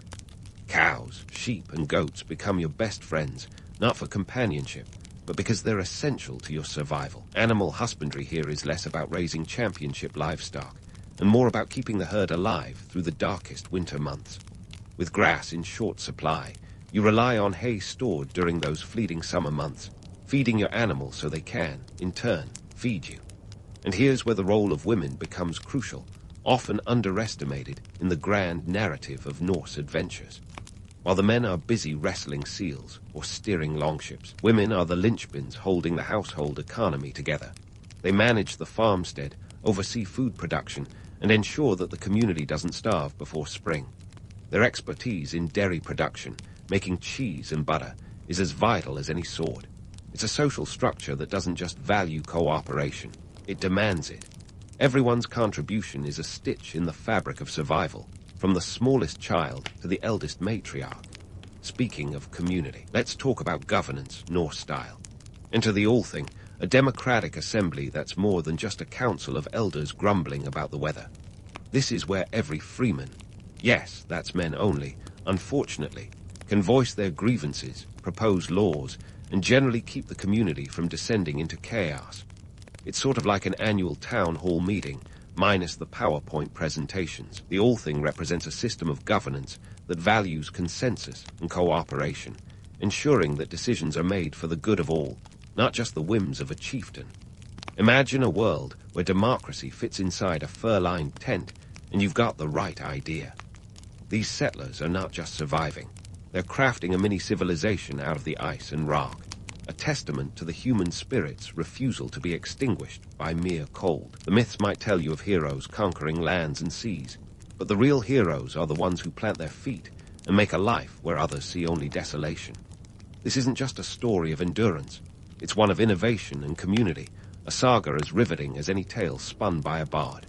And so, the settlers forge ahead, day by day, season by season. Each decision, each adaptation, is a thread woven into the greater tapestry of Norse history, narrative that continues to unfold as the Arctic winds howl outside their sod-built sanctuaries. The legend of Greenland is not just about the land. It's about the people who dared to call it home, redefining what it means to conquer the untamed. Stay tuned, because there's plenty more ice where that came from, and the story is just heating up. Navigating the icy waters of Greenland's history is like trying to steer a longship through a maze of icebergs. Everywhere you turn, there's another story of survival, grit, and the occasional economic gamble. So where do we cast our nets next? The trade networks, of course. The economy, a topic that can make even the most thrilling sagas sound like a snooze fest. But not today. Today, we're diving into the world of walrus ivory, the medieval equivalent of Bitcoin, minus the volatility, mostly. You see, while your ancestors might have had the brains to settle Greenland, they also had the business acumen to leverage its natural resources. Walrus ivory was the white gold of the medieval world. It was used in Europe to make everything from religious artifacts to luxury items. Those tusks were like little golden tickets, except instead of visiting Willy Wonka's chocolate factory, you got to keep your settlement afloat. The Norse settlers were nothing if not resourceful. They became adept at hunting walruses, whose ivory tusks they exported back to Europe. With Greenland's proximity to prime walrus hunting grounds, they were in the perfect position to exploit this resource. Picture this, a walrus hunt, a strategic operation demanding skill, patience, and an uncanny ability to avoid becoming walrus pancake. The payoff was worth the risk, though. These tusks could fetch a handsome price in Europe, and the trade routes stretched all the way from Greenland to the bustling markets of Europe, a staggering 3,000 kilometers or more. For a while, business was booming. But like all good things, the ivory trade had an expiration date. By the 13th century, Africa was exporting elephant ivory, which was less brittle and more abundant. The demand for walrus ivory began to wane, and with it, a significant portion of Greenland's economic lifeline. The settlers faced an economic shift that would make today's stock market crashes look like minor hiccups. So it's not just Greenland that was icy. Those trade relations were getting a bit frosty too. But hold up, before you start imagining all Norse settlers in Greenland as rugged individualists isolated from the world. Let's set the record straight. The story of Greenland's Norse community isn't complete without mentioning their interactions with the native Inuit populations. the Thule people. The romanticized version of history would have you believe it was all axes at dawn, but the reality was more nuanced. First off, the idea of Vikings constantly at war with the Inuit is about as accurate as imagining them riding polar bears. Sure, there might have been skirmishes. After all, they were competing for the same resources. But archaeological evidence suggests there was also trade and cultural exchange. The Norse were skilled metalworkers, and the Inuit were masters of the Arctic environment. This symbiotic relationship meant both groups had something to gain from each other. Imagine the Norse settlers swapping iron tools for sealskin clothing with the Inuit. It's a practical exchange, sort of like trading your old smartphone for a newer model, except with more blubber and fewer apps. These interactions meant the Norse weren't as isolated as you might think. They had allies in knowledge and survival, and sometimes that's more valuable than gold or even ivory. Yet, as romantic as these exchanges might sound, let's not forget the harsh reality underpinning them. The Norse settlers were far from home, and every trade, every interaction, was a calculated move in the game of survival. There were no guarantees, only the cold, hard truth of Greenland's climate and the limited resources it offered. This wasn't a Disney movie with a heartwarming ending. It was life on the edge, where every decision mattered. The decline in demand for walrus ivory and the shifting economic landscape posed a serious threat to the Norse community. As Europe's taste for ivory waned, so did the settlers' main source of income. It was an economic punch in the gut, and without a diversified portfolio, because, let's face it, they couldn't exactly start a tech startup. The settlers found themselves in a precarious position. Their survival depended not just on their resilience, but also on their ability to adapt to an ever-changing world, a lesson as relevant today as it was back then. In the midst of these economic challenges, the relationship with the Inuit became even more crucial. The Inuits' deep understanding of the Arctic environment offered invaluable insights. They were the original survivalists, with skills honed over generations. The Norse settlers, despite their rugged determination, needed every bit of help they could get, whether it was learning to hunt seal or adopting new clothing styles to better withstand the harsh winters. These cultural exchanges were not just about survival, but also about innovation. The Inuits' kayaks and umiaks, open boats, were marvels of engineering, perfectly suited for navigating the icy waters. For the Norse, adopting such technologies was not just a matter of convenience, it was a necessity. Their longships, while impressive, weren't exactly built for Arctic hunting expeditions. And speaking of innovation, let's talk about the Greenlandic Norse diet. We've already covered the culinary delights of caribou and seal, but trade with the Inuit may have introduced new flavors and methods to the Norse palate. It's not that they became gourmet chefs overnight, but when you're dealing with a limited menu, every little addition counts. This wasn't exactly the era of Michelin stars, but hey, a bit of variety goes a long way when your usual fare is boiled seal flipper. So, did the Norse settlers and Inuit live in harmony, holding hands and singing Cumbare around a communal fire? Not exactly, but they weren't locked in endless conflict either. Their relationship was complex, blend of competition and cooperation, and it evolved over time as circumstances changed. It's a reminder that history is rarely black and white, more like shades of icy gray. As we sail forward in this saga, remember that the story of Norse Greenland is one of adaptation, trade, and the relentless pursuit of survival in a world that demanded nothing less than resilience. Each interaction, each trade, was a stitch in the intricate tapestry of life on the edge of the known world. And while the myths might paint a picture of stoic isolationism, the reality was far more interconnected than we might assume. The Norse settlers were part of a broader network, a testament to the enduring human spirit's desire to connect, trade, and thrive, even in the most challenging environments.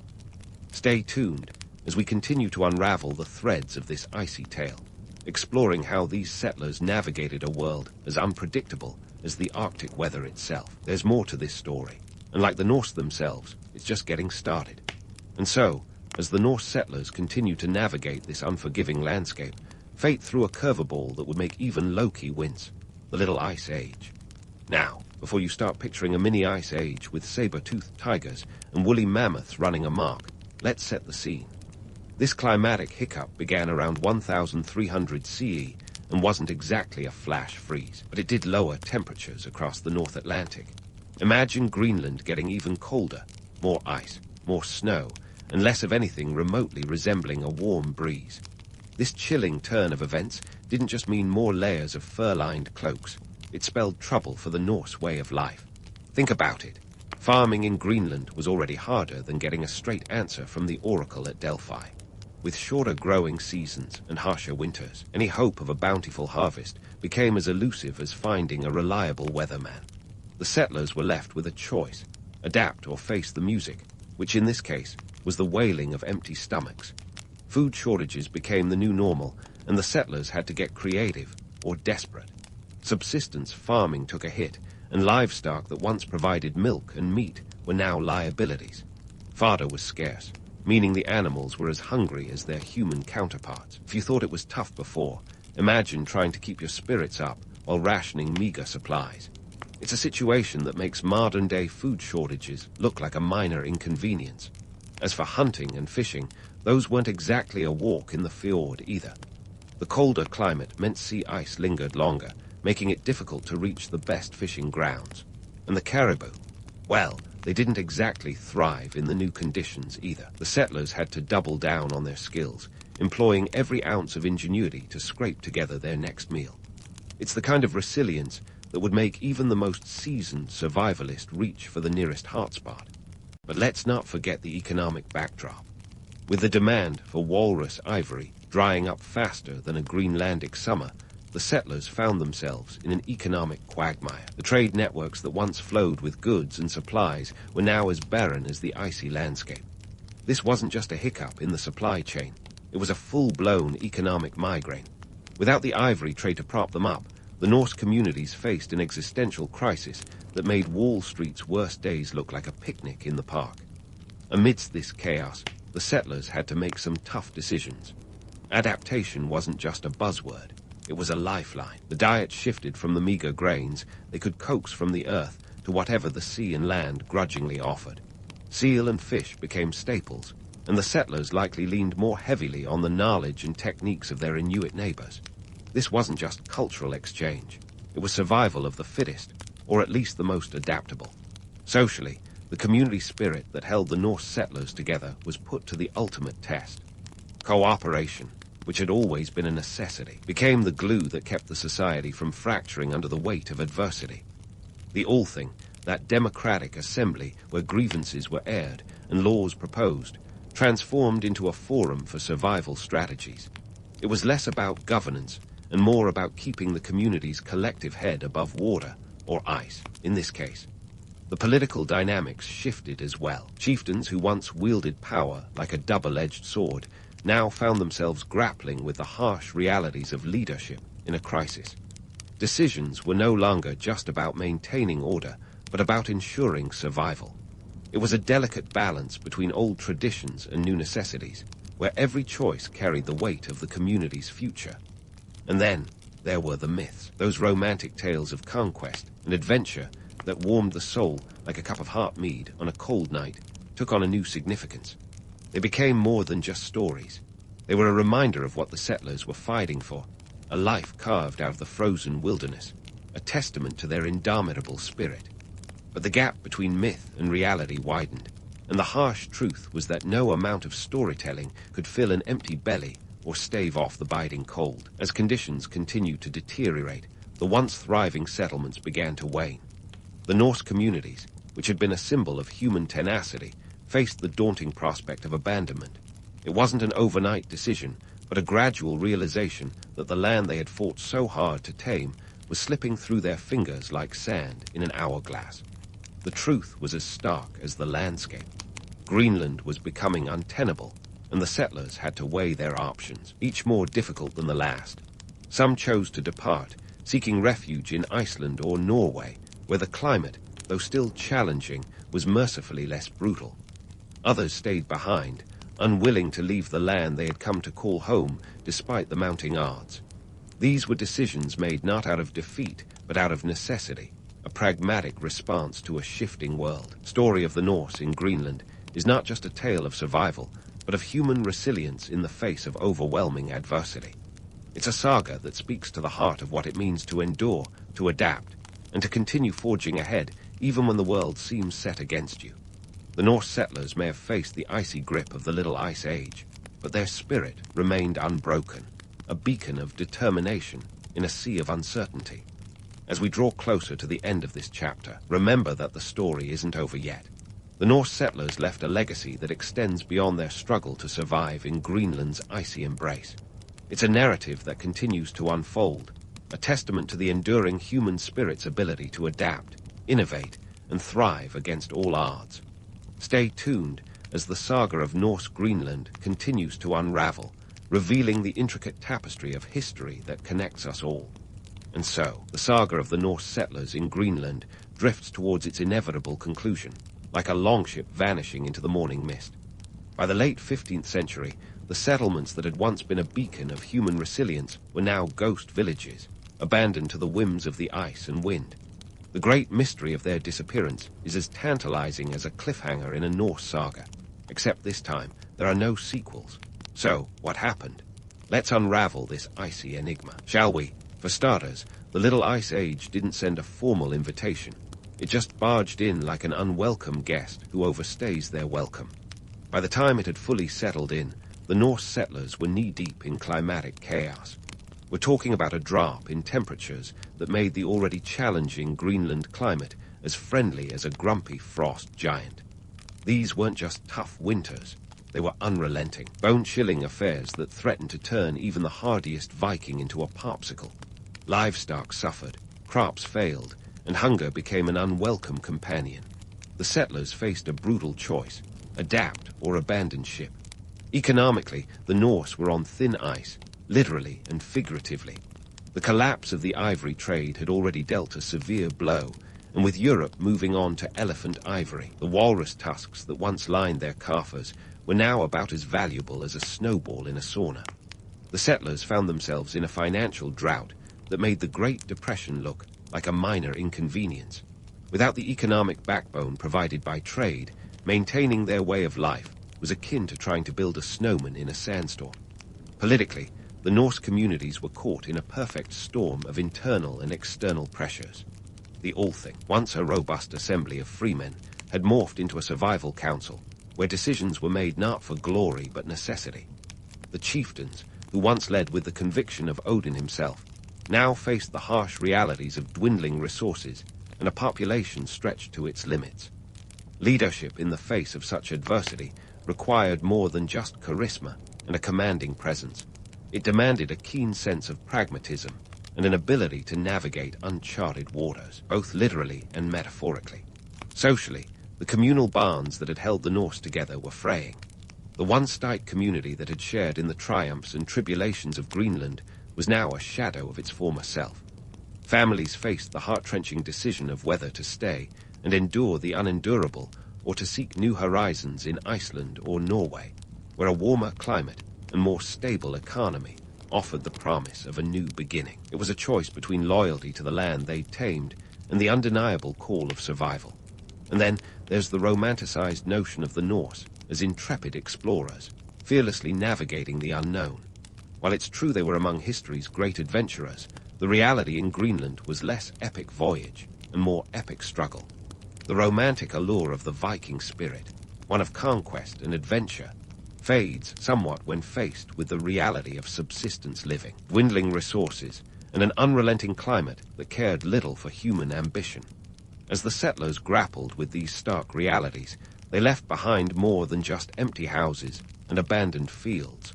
They left a legacy of lessons on resilience and adaptation, lessons that echo through the ages like the haunting call of a distant horn. Their story is a testament to the human spirit's ability to endure, to innovate, and to seek new paths when the old ones crumble beneath the weight of circumstance.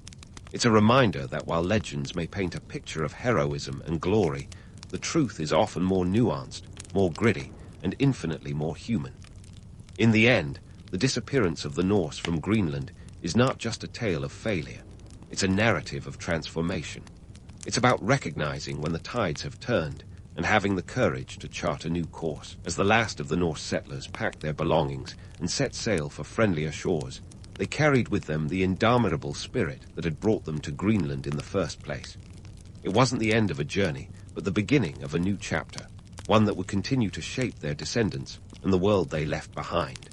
So, what can we, in our modern world of climate change and economic upheaval, learn from these intrepid settlers? For starters, the importance of adaptation cannot be overstated. The ability to pivot, to adjust one's sails to the winds of change, is as vital today as it was for the Norse facing the icy grip of the Little Ice Age. Whether it's shifting markets, shifting climates, or shifting social dynamics, the lesson remains. Those who adapt survive. Moreover, the Norse story is a stark reminder of the power of community. In an age of individualism, it's easy to overlook the strength found in collective action and shared purpose. The Norse settlers understood that survival was a team sport, that every member of the community had a role to play in navigating the challenges they faced. Their legacy is a call to embrace cooperation, to value the contributions of each individual as part of a greater whole. Finally, the tale of Norse Greenland is a testament to the enduring human spirit. It's a narrative that transcends time, a reminder that no matter how harsh the conditions, how daunting the obstacles, humans have an uncanny ability to persevere. It's a story of hope and resilience, of facing the unknown with courage and determination. The Norse may have left Greenland, but their story continues to inspire, a beacon of what it means to face adversity with unyielding resolve. As we close this chapter on the Norse settlers of Greenland, let their story resonate. It's a saga of exploration and endurance, of romance and reality, a tale that invites us to reflect on our own journeys and the paths we choose to take. In the end, it's not just a story of survival, but of humanity at its core, facing the odds, daring to dream, and forging new paths in the face of uncertainty.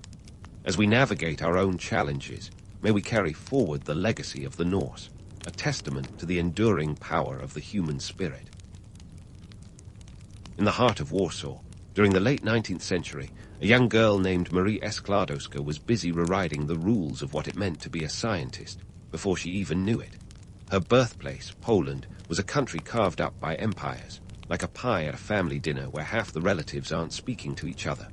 Warsaw was under Russian control, and the Poles weren't exactly thrilled about it. But nobody asked them, because democracy wasn't really a thing. Marie, or Mania as her family called her, was born in 1867 to a couple of educators who probably had more books than money. Her father, W. Ladislaw Skłodowski, was a physics and mathematics teacher. Think of him as a Renaissance man trapped in a world that preferred the Dark Ages. He introduced his children to the wonders of science and mathematics, despite the financial strain of a teaching salary. And not just any teaching salary, the kind that could barely keep the family in potatoes and pierogi. The Russians had this habit of slashing Polish teachers' salaries as a gentle reminder that they weren't in charge. Spoiler, it was not a great reminder. Marie's mother, Bronislawa, was a headmistress at a girls' boarding school until tuberculosis forced her to give up the role. Tuberculosis was the 19th century's way of saying, "Hey, you're working too hard, take a break." Only the break was permanent and tragic. Bronislawa died when Marie was just 10, leaving a gaping hole in the family. Marie's early life was a masterclass in resilience, taught by life itself. The Skłodowskis were living proof that education was a family affair, what with the kids being encouraged to read anything they could get their hands on. And when I say anything, I mean anything. If it had words, it was fair game. But formal schooling options for girls in Poland were as rare as a polite Twitter argument. So, Marie took matters into her own hands, or rather, her own books. The family's living room might as well have been a DIY university. Her self-education was a bit like trying to assemble IKEA furniture without the instructions. Frustrating, but with enough determination, you might just end up with a functional bookcase. Marie's dad, ever the supportive educator, snuck some scientific equipment into the house after the Russian authorities decided the school's lab was getting too uppity. Nothing says, stick it to the man, quite like clandestinely teaching your kids chemistry in the dining room. Marie's fascination with science wasn't just nurtured, it was practically engineered. Experimenting with the salvaged lab equipment, she developed a keen interest in physics and chemistry. This was the 19th century equivalent of a kid today getting their hands on a decommissioned space shuttle and deciding to build a backyard rocket. The odds were not in her favor, but Marie had a penchant for making odds irrelevant. It's worth noting that in the 1870s and 80s, the idea of a woman in science was about as popular as a skunk at a garden party. Prevailing wisdom of the day suggested women's brains were too delicate for such rigorous thinking. Marie clearly missed that memo, probably because she was too busy proving it wrong. Her intellectual curiosity was like a wildfire, inextinguishable and ever-spreading. Now, while the Skłodowskis were dealing with financial woes, they were also part of the Flying University, an underground educational network offering clandestine classes in Polish culture and science. It sounds fancy, but really it was just a bunch of smart people refusing to let a little thing like government oppression stop them from learning. You could say it was the original rebel school, minus the leather jackets and motorcycle gangs. Marie's early pursuit of knowledge was a series of unauthorized night classes and self-directed studies that could make a modern PhD student weep. But through it all, young Marie was honing her skills and feeding her insatiable curiosity. This was a girl who, despite the barriers, was already setting her sights far beyond the confines of her modest Warsaw home. So, while most girls her age were expected to focus on needlepoint and polite conversation, Marie was busy calculating the mass of the universe. Well, almost. Her universe was expanding, even if the world around her was doing its best to keep her in a box. But here's the thing about Marie. She didn't just think outside the box. She used the box to measure the density of the air inside it. All of this laid the groundwork for a life that would eventually change the world. Marie Curie was on a path to discovery, and no amount of societal norms or financial limitations was going to stop her. Stay tuned, because this is just the beginning of a story as electrifying as the atoms she would one day unravel. Marie Curie was on a path to discovery, and no amount of societal norms or financial limitations was going to stop her. And just like that, in 1891, she set her sights on Paris, the city of light. But let's be clear, Marie wasn't headed to Paris for the croissants. She was going to the Sorbonne, the intellectual epicenter where minds were as sharp as the cheese and debates as rich as the wine. For a young woman from Warsaw, this was like stepping into a new universe, where she wasn't just hoping to fit in, she was planning to stand out. Now, moving to Paris wasn't just a casual decision, like picking a new Netflix series. In the 1890s, this was a leap of faith with a side of financial anxiety. Marie Skłodowska, soon to be Curie, arrived with little more than her dreams and a pocket full of ambition. The Sorbonne was a bastion of learning, but it was also a stronghold of male academia. Women were as scarce as polite political debates on social media. In 1891, only 23 women were enrolled out of 825 students. Marie wasn't just breaking the mold, she was smashing it with a scientific hammer. The Sorbonne was no walk in the park.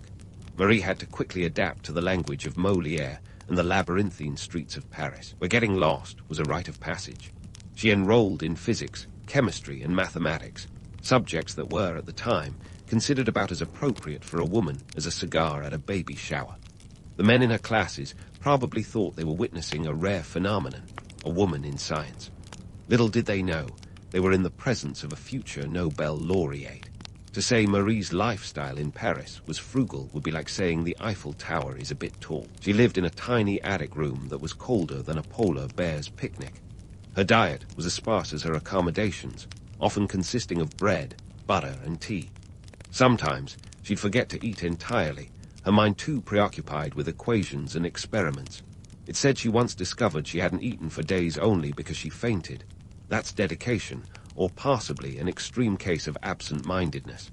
Financial struggles were a constant companion. Marie had the kind of budget that would make a college student weep. She scraped by on a scholarship from the Society for the Encouragement of National Industry, which was about as generous as a miser at Christmas. The funds were meager, but they were a lifeline. With them, she bought books and paid for her tuition, proving that knowledge was her currency of choice. But here's the thing about Marie. She was like a human dynamo, turning adversity into energy. Her tenacity was legendary, and her focus unyielding. When societal norms whispered that science wasn't for women, Marie didn't just ignore them. She redefined what was possible. If the academic world was a boys' club, she was the uninvited guest who turned out to be the life of the party. Marie's time at the Sorbonne was a whirlwind of lectures, labs, and late-night study sessions.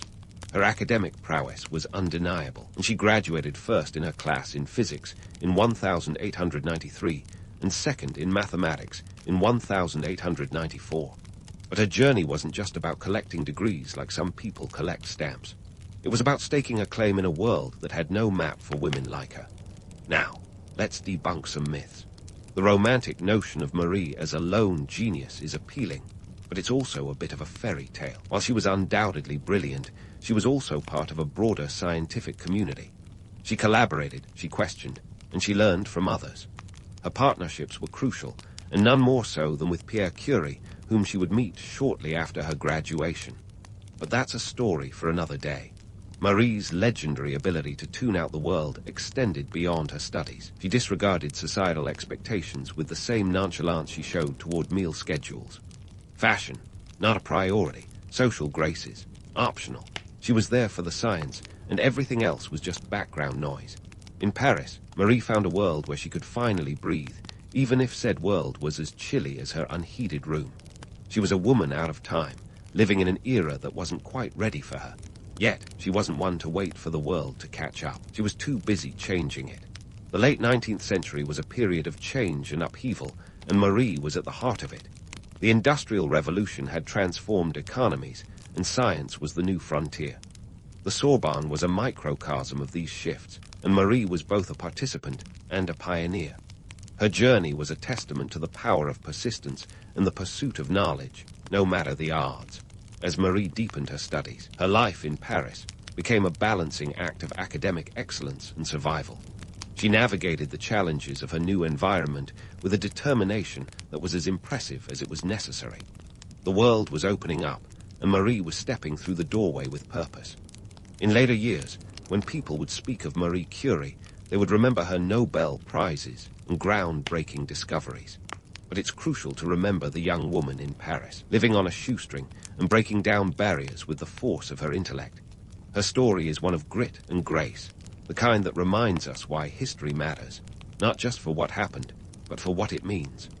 Marie's time at the Sorbonne set the stage for a lifetime of achievement, but it also highlighted the inequities she would spend her life challenging.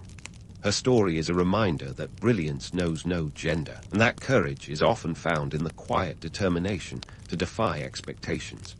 As we continue to explore her journey, these early years in Paris remain a testament to her unyielding spirit, and a prelude to the monumental impact she would soon have on the world of science and beyond. If you thought Marie's story was all about clean lab coats and eureka moments, think again. The next chapter in her life wasn't just groundbreaking, it was radioactive. Enter Pierre Curie, the man who would become her collaborator in both science and life. The partnership might sound like a perfect scientific symphony, but let's not get carried away with a romanticized duet. In reality, it was as much about shared struggles as shared breakthroughs. Now, let's set the scene. Paris, 1894. Marie had just graduated, and her intellectual curiosity was as insatiable as ever. But she needed a laboratory to continue her research, a space to unlock the mysteries of the physical world. Enter Pierre Curie, a physicist with a penchant for magnetism and a knack for sparring talent. The two met at a colleague's soiree, and it was less a meeting of minds and more a collision course. Pierre was enchanted by Marie's brilliance, and let's face it, who wouldn't be? She was a whirlwind of scientific enthusiasm, ready to upend the status quo. Their romance was anything but conventional. Forget candlelit dinners. Their dates were more likely to involve discussions about crystal symmetry and the piezoelectric effect. Pierre proposed marriage, but Marie hesitated. She was considering a return to Poland, perhaps to teach and continue her research. But Pierre, ever the persistent suitor, convinced her to stay in Paris, promising a life of shared scientific inquiry. Love letters were written, but they were as much about equations as emotions. It's like Tinder for the intellectually elite, where swiping right means sharing a lab. In 1895 they married, and the Curies were officially a team. Their honeymoon was a cycling tour of the French countryside, because nothing says romance like pedaling through rural France with a basket full of scientific instruments. But back in Paris, their life was anything but a leisurely ride. They dove into research with a fervor that would put caffeine addicts to shame.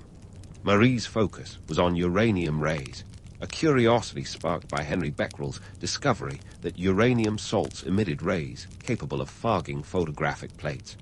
This was no small potatoes. It was a revelation that hinted at undiscovered particles and energies. Marie coined the term radioactivity to describe this phenomenon, a word that would soon enter the scientific lexicon and the public imagination. But here's where the myth-busting begins. Picture their laboratory, a glorified shed, more suitable for storing old furniture than conducting Nobel-worthy experiments.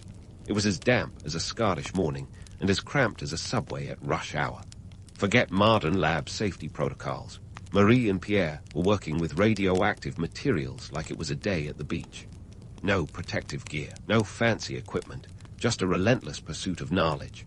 Their research was painstaking, involving the tedious process of isolating radioactive elements. Marie meticulously measured the rays emitted by various minerals, discovering that pitchblende was significantly more radioactive than pure uranium. This was the scientific equivalent of finding gold in a coal mine. In 1898, the Curies announced the discovery of two new elements: polonium, named after Marie's beloved Poland, and radium, derived from the Latin word for ray. These discoveries were monumental, akin to finding a new continent. But while the world applauded, the Curies faced a harsh financial reality. Their groundbreaking work was as lucrative as a lemonade stand in Antarctica. You see, the Curies didn't patent their discoveries. That's right, no Nobel laureate royalties, no lucrative endorsements. They believed science should be shared freely, a noble notion that's heartwarming and head-scratching in today's patent-happy world.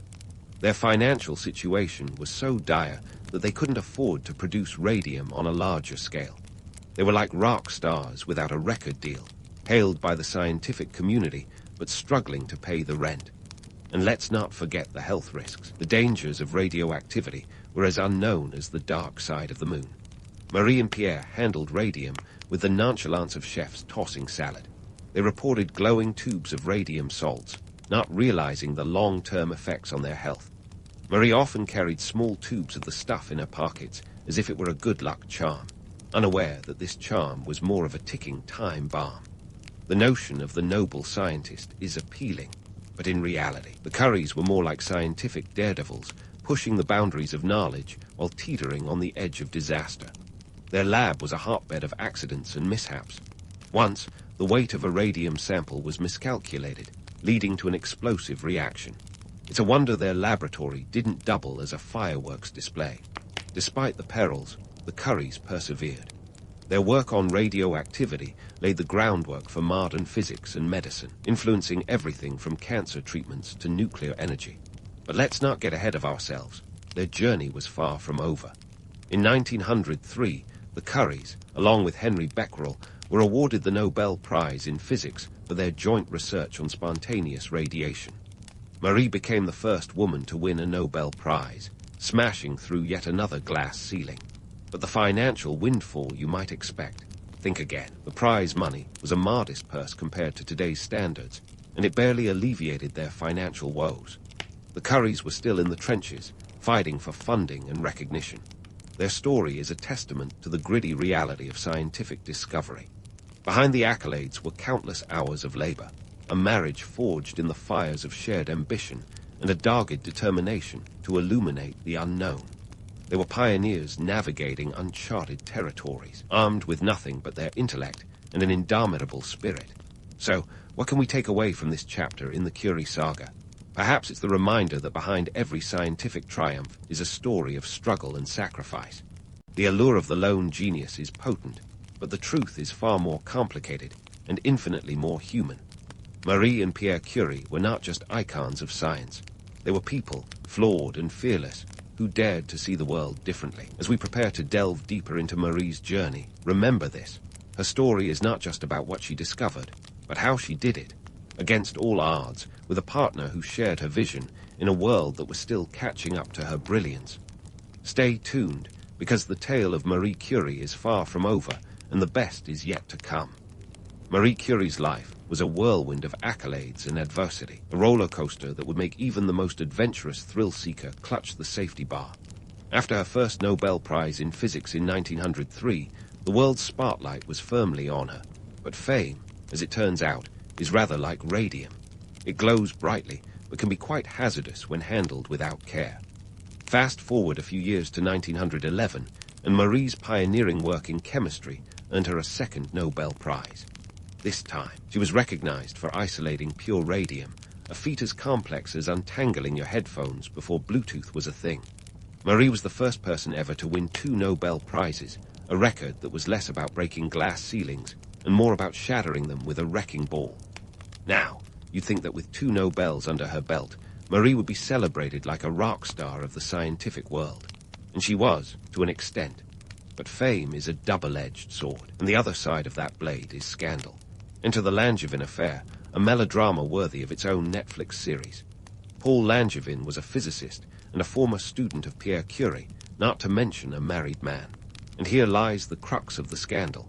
Marie and Paul were rumored to have been romantically involved, and the media ate it up like it was the latest celebrity breakup. The press, which had previously lauded her scientific genius, suddenly turned into a pack of scandal-hungry wolves.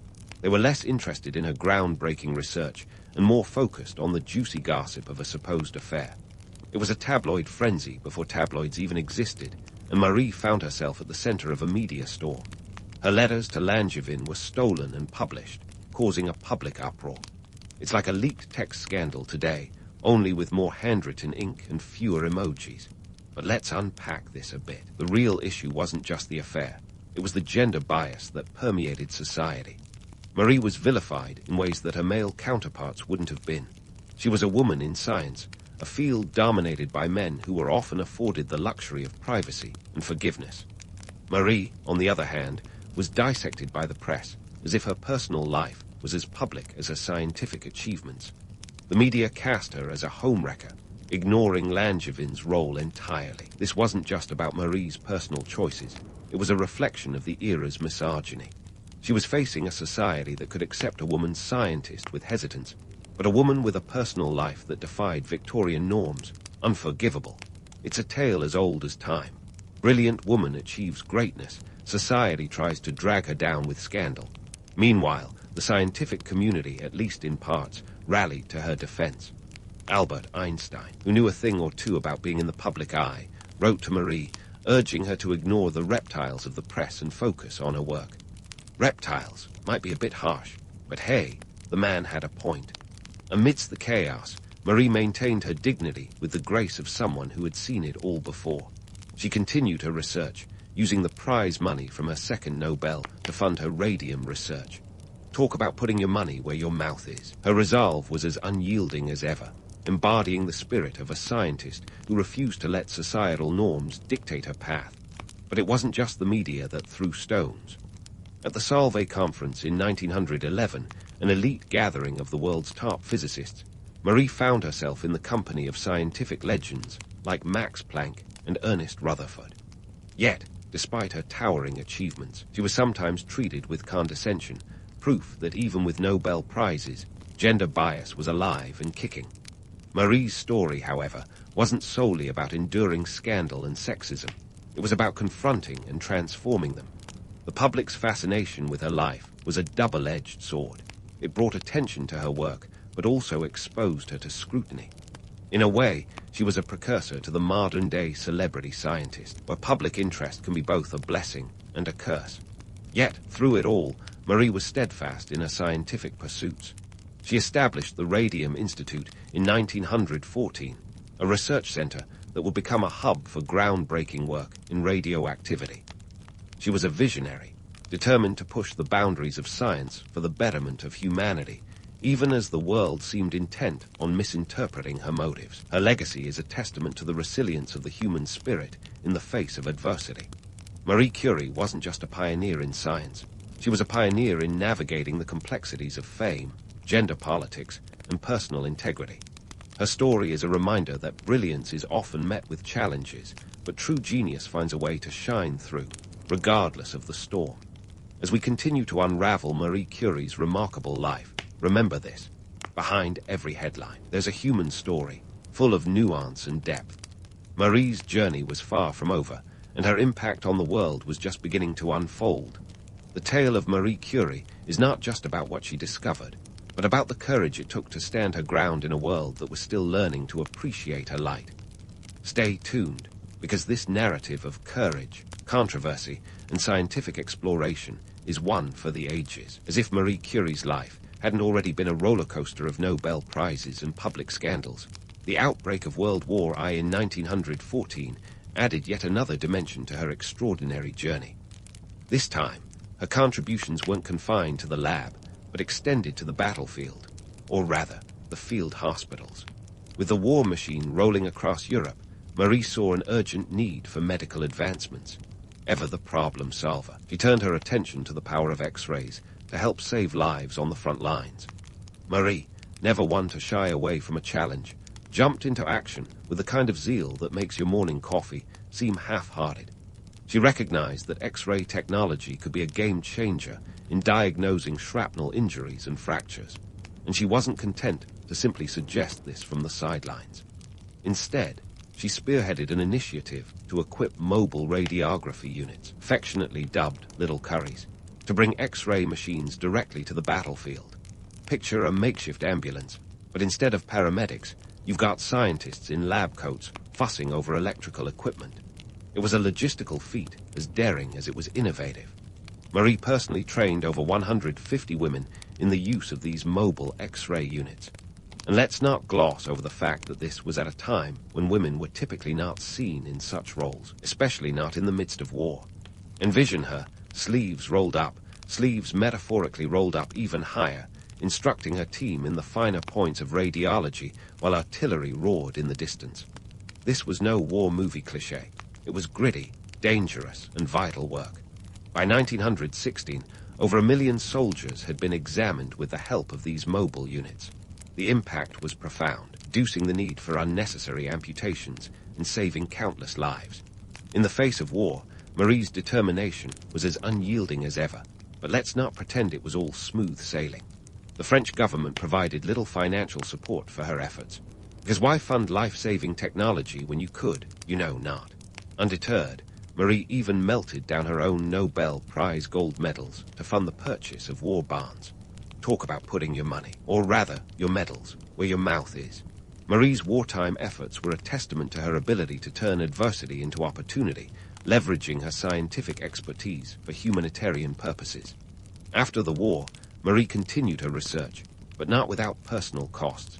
Her exposure to radiation over the years took a severe toll on her health, a tragic irony not lost on anyone familiar with her life's work. By the 1920s, she was suffering from chronic illnesses, likely due to prolonged exposure to radioactive materials, a harsh reminder that scientific progress often comes at a steep price. But Marie, ever the stoic, rarely complained. She continued to push forward, even as her body weakened. Her legacy in science was cemented not just through her discoveries, but through the institutions she helped establish. The Radium Institute in Paris, opened in 1914, became a leading center for research in radioactivity. It was here that future Nobel laureates and groundbreaking scientists would continue the work she had started. Marie was a mentor and an inspiration, her influence resonating across generations of scientists. She wasn't just building a legacy, she was building the very foundations of modern physics and chemistry. Marie Curie's story is a complex tapestry of triumph and sacrifice, of brilliance often overshadowed by personal hardship. Yet, it's crucial to remember that her life wasn't just a series of scientific eureka moments. It was filled with the same struggles and sacrifices that define the human experience. The romanticized version of her life, of a lone genius forever cloaked in a lab coat, is appealing but ultimately reductive. In reality, she was part of a broader scientific community, a collaborator, a mother, and a woman navigating a world that wasn't quite ready for her. As for how Marie is remembered today, well, it's often with a touch of romantic gloss that skips over the gritty realities. People love a good legend, and Marie's life provides plenty of material. But behind the Nobel laureate and the pioneering scientist was a person who made immense personal sacrifices for the advancement of science. Her story serves as a reminder that behind every legendary figure, there's a human being facing the same existential challenges as the rest of us. Marie Curie passed away in 1934 from aplastic anemia, a condition likely caused by her years of exposure to radiation. Her death marked the end of an era, but her legacy was far from over. Today, her name is synonymous with scientific excellence and courage in the face of adversity. She remains a symbol of what can be achieved against the odds, a testament to the power of perseverance and passion. Marie Curie's life is a narrative of contradictions, a tale of immense brilliance shadowed by personal sacrifice, a story of groundbreaking discoveries made in often dire circumstances. Her legacy is not just in the textbooks of physics and chemistry, but in the ethos of scientific inquiry that values curiosity, resilience, and the relentless pursuit of truth. In a world that sometimes favors the comfortable myths over harsh realities, Marie's story stands as a beacon of authenticity and tenacity. So, the next time you hear her name, remember not just the glowing accolades, but the gritty, unvarnished truth. Marie Curie wasn't just a pioneer in science. She was a pioneer in living life on her own terms, regardless of the obstacles. Her story is one for the ages, a reminder that true greatness often comes with a dose of grit and grace. And as we close the book on her extraordinary life, we carry forward the lessons she taught us. That brilliance knows no gender, that courage is found in every challenge, and that the pursuit of knowledge is a journey worth every sacrifice.